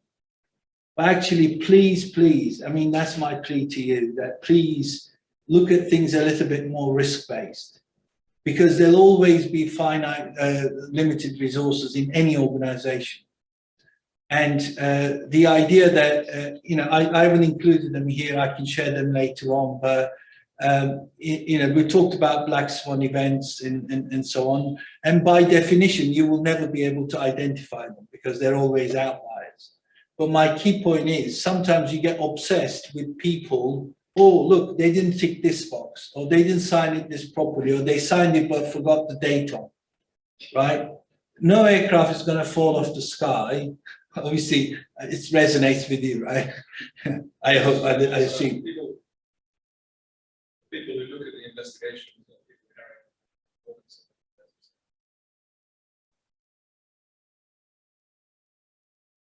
And dare I say, there's a risk of getting obsessed with compliance. I'm not saying compliance is bad, because that's how we achieved a lot of good stuff. But what we've got to be sure is when we look at the data, we actually need to find out that those events that is going to come back and bite us at the back. And that's a challenge. I'm not saying it's easy. If I knew the answers, believe you me, I wouldn't be here. I would be going around and consulting and selling the solution to the industry. I don't think there is a solution. There's an easy solution. But as long as you're conscious of some of these things and you critically review the data, keep questioning and keep asking and keep interrogating. And sometimes, dare I say, I kind of sometimes disagree with my own colleagues, because even in academia, there are sometimes polarized debates, that if you're only driven by numbers, numbers are not bad, but they don't tell you everything. And dare I say, sometimes they can lie as well. Am I saying that the narratives or the qualitative data or whatever, they tell you everything? No, it doesn't. Sometimes all they might be is just they turn around and say, oh, it's 5 people's opinion, isn't it? 5 reports. And we've got 10,000 engineers out there, 5 reports means nothing. So but if you combine two together, then it's probably something that you can make sense out of. And that's what sort of reporting, in my view, is all about. Because otherwise, you look at the numbers and they say, look, what are we going to do about it? So there's the aviation website in the EU. Just for your info, I know there are a lot of people around coming from different parts of the world. So in the EU system, there's something called what EASA deals with IORs, internal occurrence reports, but there's also something called European Central Repository. The reason why this complexity happens, and again, don't shoot the messenger, I think EU has achieved an awful lot. EASA has become very, very influential around the world. And sometimes if you're a maintenance organization in the Middle East or Far East or South America, that you get an approval from EASA, guess what? Because you want their approval, then you're expected to report to them, right? To the EU system, to EASA. So, but there's all these things about sort of certain things because of the complexity around the EU framework that sometimes EASA deals with certain things, other times the European Commission deals with certain things. But the actual central repository is actually the European Commission's business. But of course, people are then able to withdraw data so that they can use that data and analyze it themselves and so on. Anyway, that's just the details. We can talk all day long, but the key point is for those organizations outside the EU, and if they hold an EASA approval, it's their obligation to report, right? Because you're holding it, because at the end of the day, you are serving, you're selling your services to an EU registered aircraft or EU operator or those kind of things.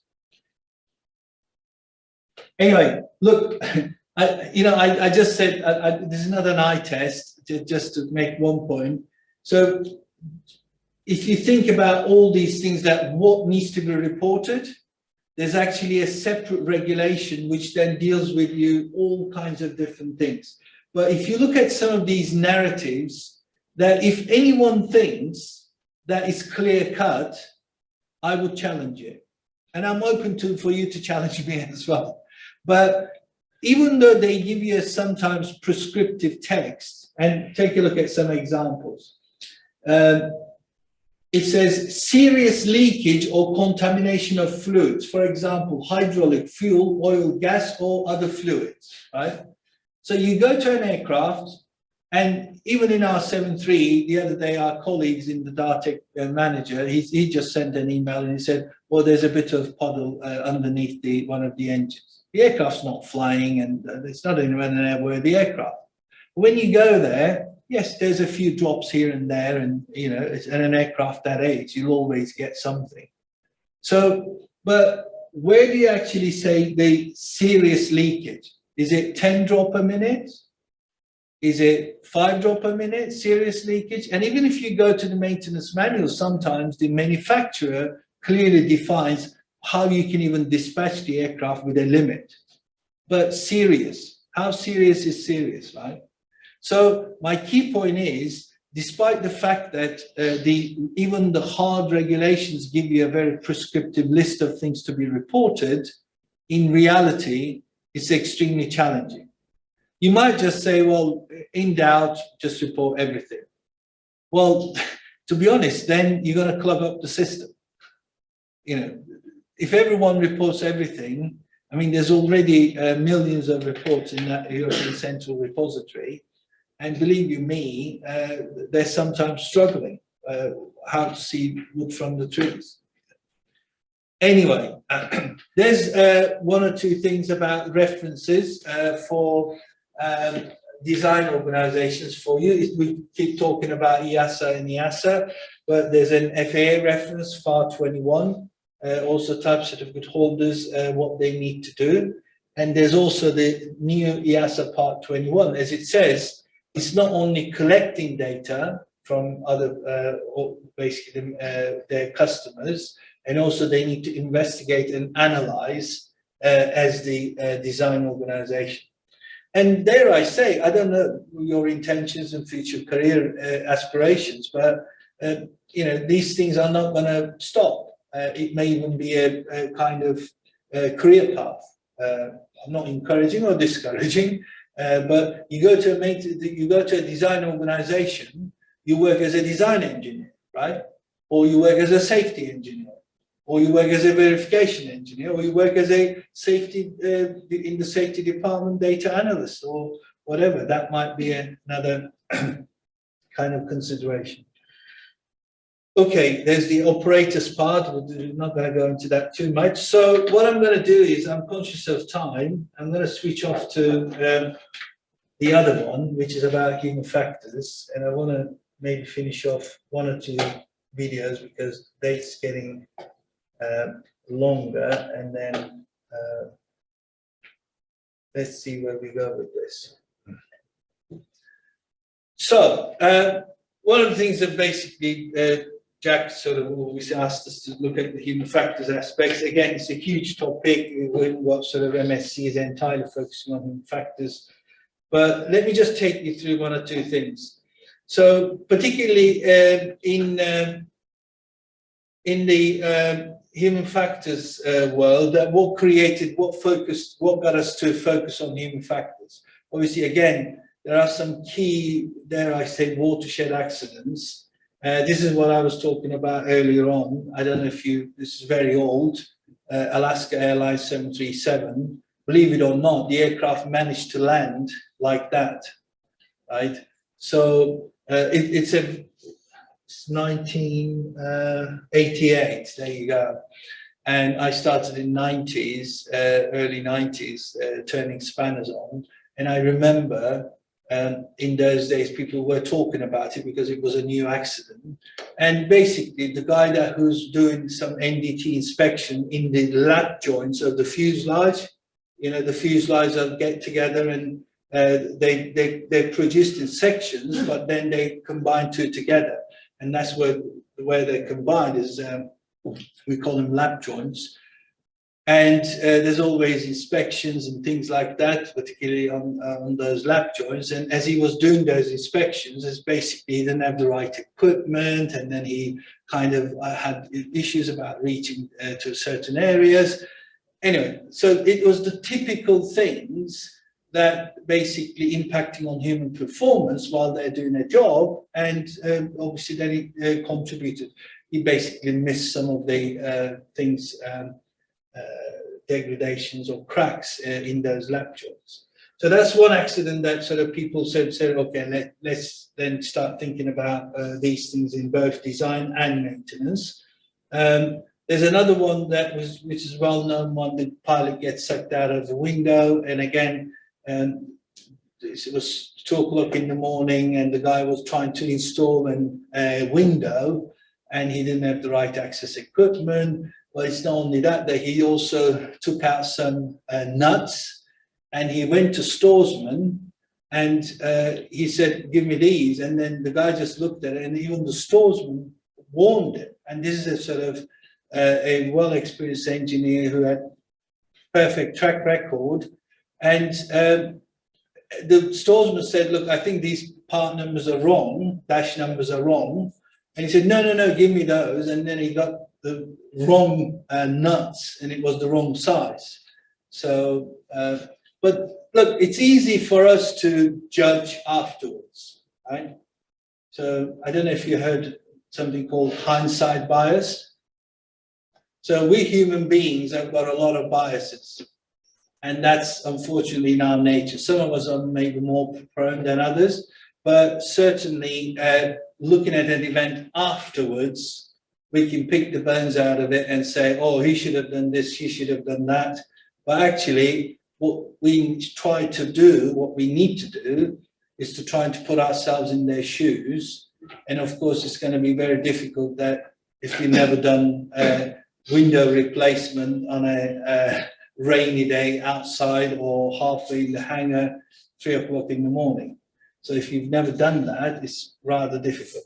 But anyway, these are all events, and this is the last one. Maybe I'll just use as an example that these are regularly used in various human factors training, particularly in maintenance, but borescope inspection, it's basically with an equipment, you look inside the engine, right? You carry out inspections. So again, they're carrying out these inspections in the middle of the night, and then to be able to do the inspections, you also need to turn the certain rotors, the end to inside the engine. So you need to take a cap out from the gearbox, and guess what? They took it out and they forgot to put it back on. They're supposed to obviously run the engine, or at least dry motor the engine to see that everything's okay. They didn't do that properly either. All rush in the morning, give the aircraft back to service. So the aircraft takes off from East Midlands and then on its way to Spain, and then it lands in Luton Airport, and on the runway, both engines shut down because there's no oil on either of them. So, and it's purely, they're doing the same job on both engines, right? And then they're basically forgetting to put both covers, the gearbox covers back on. It's so easy, idiots, right? They shouldn't have done that. But then again, you need to really understand the context, because, and that's why, you know, we need to look at these things rather than the individually focusing on individual, but actually looking at the systemic view. Okay, so there's lots of definitions, text in here and so on. Human factors is certainly a multidisciplinary kind of approach. Certainly there's a physiological element, that how we even do function, our bodies function, how we see, how we hear. And why is it important? Because in some cases, maintainers, you do inspections and how you see things and perspectives. I've got one or two examples of this. And then the psychological aspects, our perception, cognition, memory, and all that. And it goes all the way to the anthropometrics in terms of how you design something, right? You're not going to be able to maybe design a fighter jet with a pilot who's 2 meters, 20 centimeters tall, right? There has to be a limitation, isn't there? So you might just say, well, we can't discriminate these people. And no, we have to discriminate them, I'm afraid, because it's going to be almost impossible to design to accommodate all kinds of different human physiological anthropometrics and so on. Yes, it's interdisciplinary, lots of different aspects to it. You've seen this before. What the report is saying, basically, the same report about when they looked at in 2002, the past 70 accidents, that human factors or human error is still a very, very dominant factor in accident causation. People sometimes, so it's 80%, it's 70%. Does anyone have a view on that? How do you define human error in the first place? That's another very philosophical debate. But my view is that it's 100%.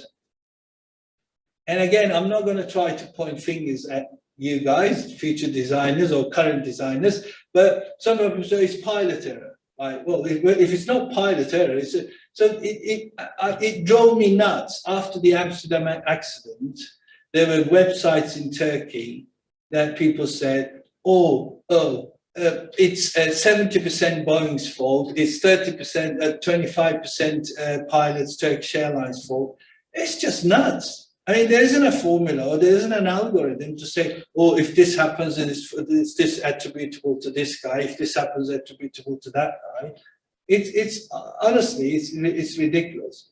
But my view is that if you look at almost all of these things, if you start thinking about from all different perspectives, you're going to find out some design issues. You're going to find some operational issues. You're going to find some maintenance issues, and so on. And I think I challenge people when they say, "Oh, the statistics says 80% of it's human error, or 30% of pilot error." Like, I don't know if you have any views on that. But Anyway, there's, I'm going to slip on some of these things. Basically, these are all going back to sort of what's unsafe, what are those errors. One thing to make though, there is also how we define human error is still, this is one way of looking at it.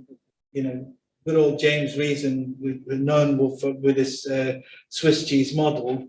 But at the bottom, there's also the idea of violation. I mean, it's a bit, I think, American word, if I, as far as I know, or that perspective, violating the law and whatever. But my view is, I think if you look at even what you do now, including myself, maybe I'm supposed to be doing this, but I'm not doing it. Maybe while I'm even walking down there, I'm supposed to be doing this, I'm not doing it. We almost, on a day-to-day basis, we break some rules. And we don't follow the procedures that were supposed to be followed.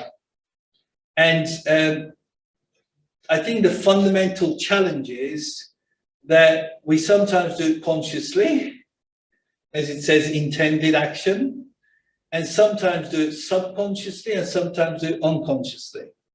So when you actually do these things, of course, in most circumstances, you're doing it for best intentions. You're not doing it to be, because there's a fundamental difference between safety and security, right? So there's malicious and you deliberately, or you knowingly, you want to hurt someone or you want to hurt the system or the organization. So that's probably, you know, you can argue that it's easier to sort of identify.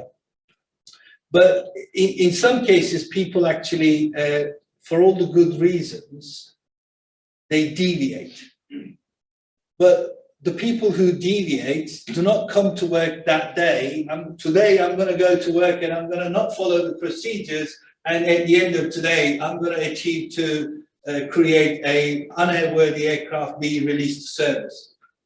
They don't get up in the morning into saying that, do they? But fundamentally, I think that, as I was just saying earlier on about hindsight bias, that this distinction between where do you actually start pointing the finger to the individual? Because as individuals, we also have some responsibility, right? To get things right, because that's what we trained for and that's what we get paid for. But, and, you know, these things are constantly discussed, debated in the industry. And as I said earlier on, in my book, the line manager trying to bully the engineer who engineered to sign off at work because their reliability testing results didn't meet the catastrophic outcome targets is criminal, right? In my book. Well, you may have a different view, and I would respect that. But at the same time, somewhere in between that bullying and actually that engineer, if under that bullying, that engineer signs it off, and if he or she doesn't have another job to go to and still mortgage to pay and kids to look after, then how do you then make sense out of it all and says actually he or she is equally culpable, right? So it gets very complex. That's the point I'm trying to make. I don't know if you have any views, experiences on these things, but so there's some concept called just culture that in the early days that we basically blame people. So there's still, even in today, that people say, oh, blaming people don't work. Right. Well, we've been debating for the last 50 years. So everyone knows that blaming people doesn't work. But then the next stage was, let's do no blame, right? So if you say, oh, look, whatever happened, tell us. And then we're not going to blame you and we're not going to discipline action against you. We're not going to do anything. Don't worry. Just tell us what happened. Well, okay, I signed off, right, for something that I shouldn't be signing off. And now I'm coming and telling you that, yeah, okay, I signed this off, but okay, because I've got to get out of free jail card. That's no good either, right? So people really need to understand their accountability, their responsibility, and what they're trained for, what they get paid for.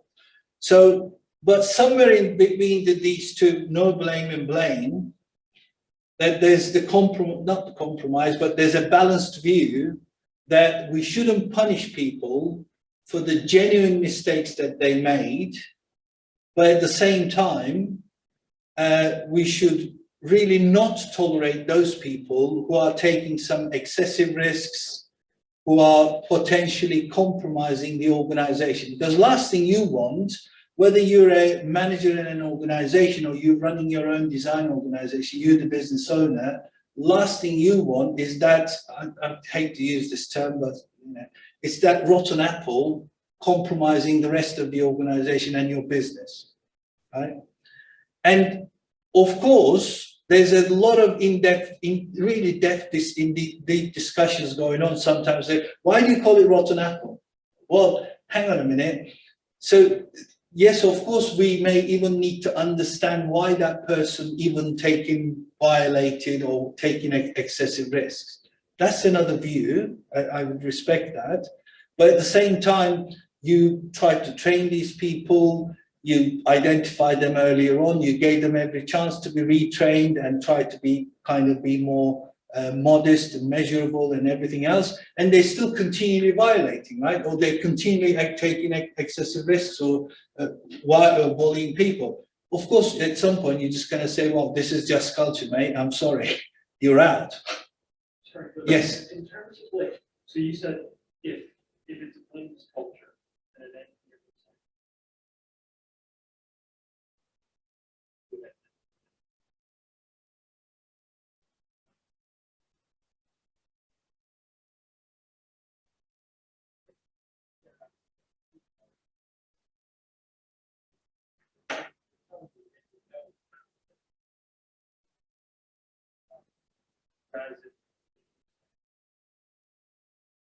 I'm failing to see where that's necessarily a problem 100% of the time. At least then you are meeting up. I think, let me put it this way, if the individual has already raised a concern that is for the good of the organization, identify something, of course, that sort of, I don't see that as a sort of no blame at all. You know, this whole just culture thing that is, in principle, in theory, looks perfect. But actually, in practice, I've seen lots of examples, and I'm happy to listen to yours. And it's quite problematic. Not the principle of it, but actually the application of those principles. Because there's lots of tools. There's culpability tool, James Reason developed, and Basin as a company that developed it further called FAIR, and with the forces, I believe. So, and there's substitution test. Substitution test says, well, actually, if you're going to take a disciplinary action against somebody in the organization, and there's lots of different practice out there, for example, there's going to be a decision of a panel. And in that panel, the line manager of that individual will not be in that panel, right? Or in some cases, you're only going to bring a individual who has similar experience and similar knowledge and all those kind of things. Or it may even be a union rep in that panel, or HR person in that panel, and so on. So, but then the point, I think, fundamental challenge is that justice in itself, and that's why there's even, I'm going digressing a bit, there's even sort of a view that the guy called Holnagel, Professor Holnagel, we shouldn't call it just culture, we should call it fair culture, because just also associates things with justice, which means still some kind of legal action and court and this, that, and the other.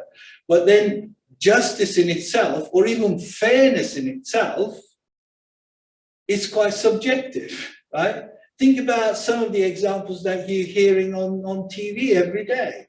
And even whether an individual's case, or whether it's something political, or whether it's something technical. Sometimes, if you're going to end up with a judgment decision, we all have different views. We're all human beings, right? And I think that's why if you look at this, to try to deal with slips and lapses, you can do lots of design work to try to prevent that, right? Either prevent the errors, unintended actions, or what you can do, you can capture it before it actually causes a catastrophic outcome. The fundamental challenge is at the bottom, in my view, that when people actually behave beyond what they're expected to, and how do you deal with that? I wish I had the answer, but I don't. But fundamentally, like going back to that same example, I wouldn't say that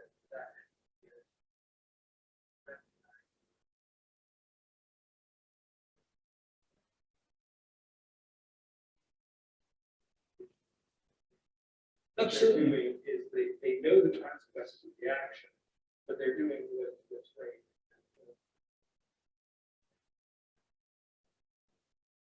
If they're not,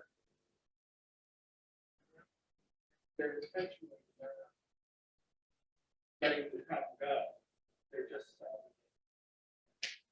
No, I agree, and believe you me, these things do happen as well. I think that maybe I'm misinterpreting, but let me give this example.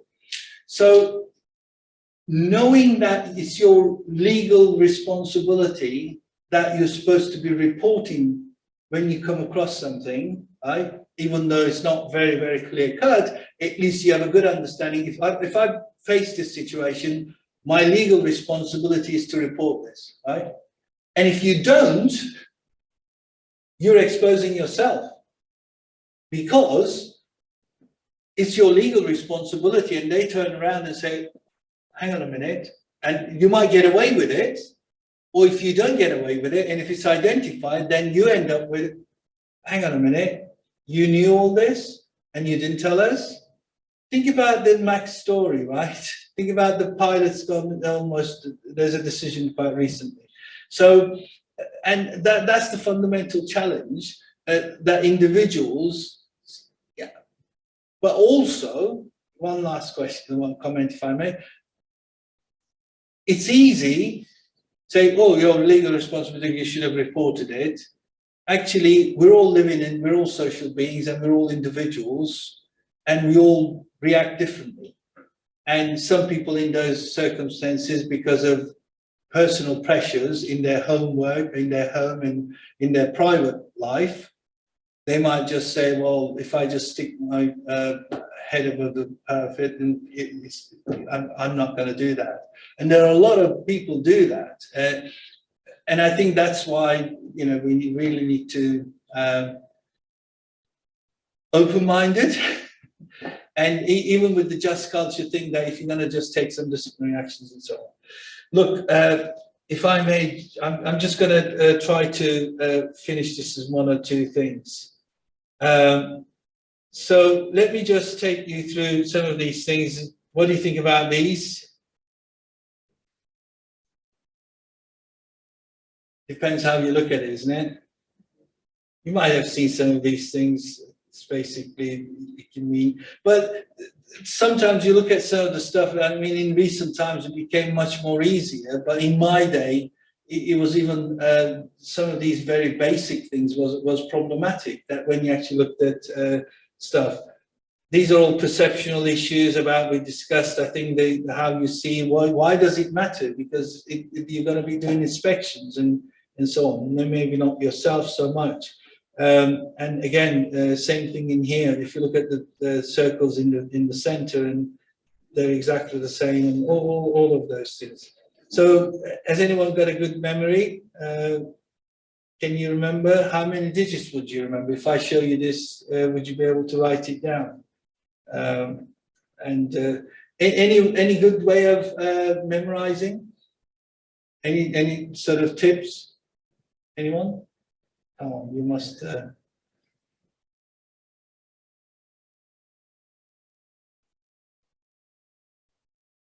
You think about how you memorize a telephone number, right? You think about it. So one of the things that I didn't mention there is actually the idea is that we don't, when we look at some of this stuff, we never be able to, average person, we're never able to memorize more than 7, 8 digits, 7, 8 numbers, right? But so are you going to be able to design something? What would your be? If I just show you this, if this maybe quickly actually.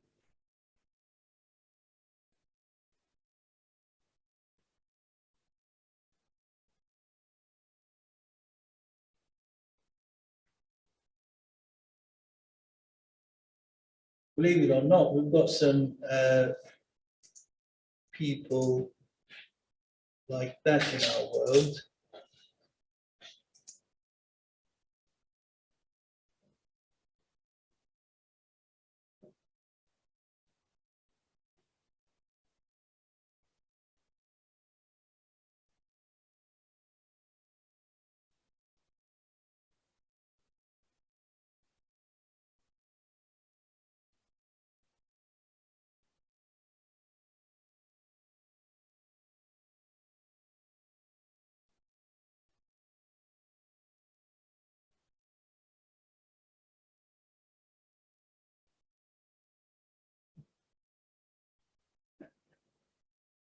So I guess my question is, um, so when you design a system, you're not going to design it with capabilities like that, but then where do you draw the bottom line, if you like? Because as we said earlier on, in some cases, I think you're not going to be able to design a system which is going to be, we're talking about aircraft systems here, which is going to be able to be operated or maintained by every single disabilities, right? So, and it's quite a challenge, because then you say, look, okay, this thing is going to go out there and it's going to be maintained by so many people and operated by so many people. But so there's the memory, different types of memory for you. But before we finish, maybe I also show you this.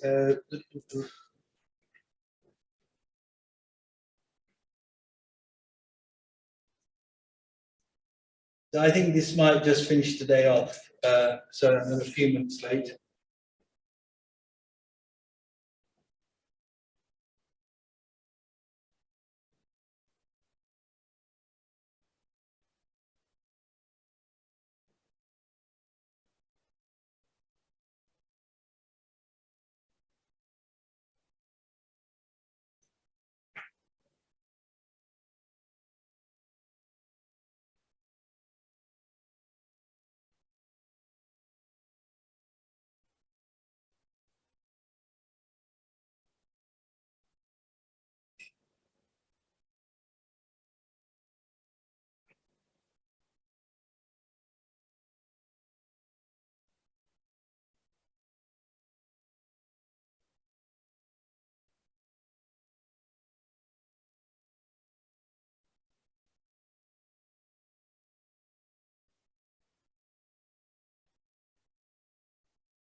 Right, anyway, sorry, I'm running over a few minutes, but so what's the, I mean, let me ask you this question. I'm not going to embarrass you, but think about your own past experiences and let me tell you mine. I used to work in a university in the centre of London, and I used to cycle and pedestrian all the way. So almost London, very busy rat race, and people just jump red lines, particularly pedestrians. Right? You basically see red, but you look around perfectly, no one's saying, you just go. But it's a different context. When I went to IASA in Cologne to the meetings, when I came out of the building, and I'm not trying to be stereotyping, if I'm sorry, but basically, in that context, in that culture, it's a bit more sort of everything is like compliant and monitor rules and so on, right? So I come out of the meeting and I look around and I say, everyone's just waiting. No car's coming. We've got a red. Everyone's waiting. So I wouldn't be able to go, right? I didn't. So what I did in London was different than what I did in Cologne. So I just leave that to you, that sometimes you might be one of these guys that sort of, I don't care what the rest of the people think. But actually, there's only one example that in a number of cases that I wanted to say something and I looked around, everyone's just, do I really bother with this or do I really get, and we all do it. And so I guess the message is sometimes, without being controversial, without being confrontational, and without being kind of completely disrespectful, we should be able to say, I'm sorry, but you know, that's my view, end of story. And people should be able to respect that. And if they don't, then that's the thing. I don't know if you have any. So in the context of design, sometimes there may even be a consensus in the room at a meeting and say, this is our mitigation of this risk to design it out this way rather than this way. And the cost of this is $10, and your view is cost of it is to spend $1,000 or $10,000 to have a better view. But the rest of the group goes along with that. You don't have to every time walk away from it, but at least there's nothing wrong with saying quite politely and politically, and I don't want to be too politically correct, but at least you can say what you think and then say, okay, I would respect the rest of the group's view. But anyway, I've run out. We've still got the 15 minutes of on-time departure, by the way, so within 10 minutes. So thank you for your attention. I'm sorry that I've flipped through quite a few slides, but if you have any questions or any otherwise, please do come back, and my details there. I'm not sure if these are available on cameras, but I'll certainly make them available. I can post the videos as well.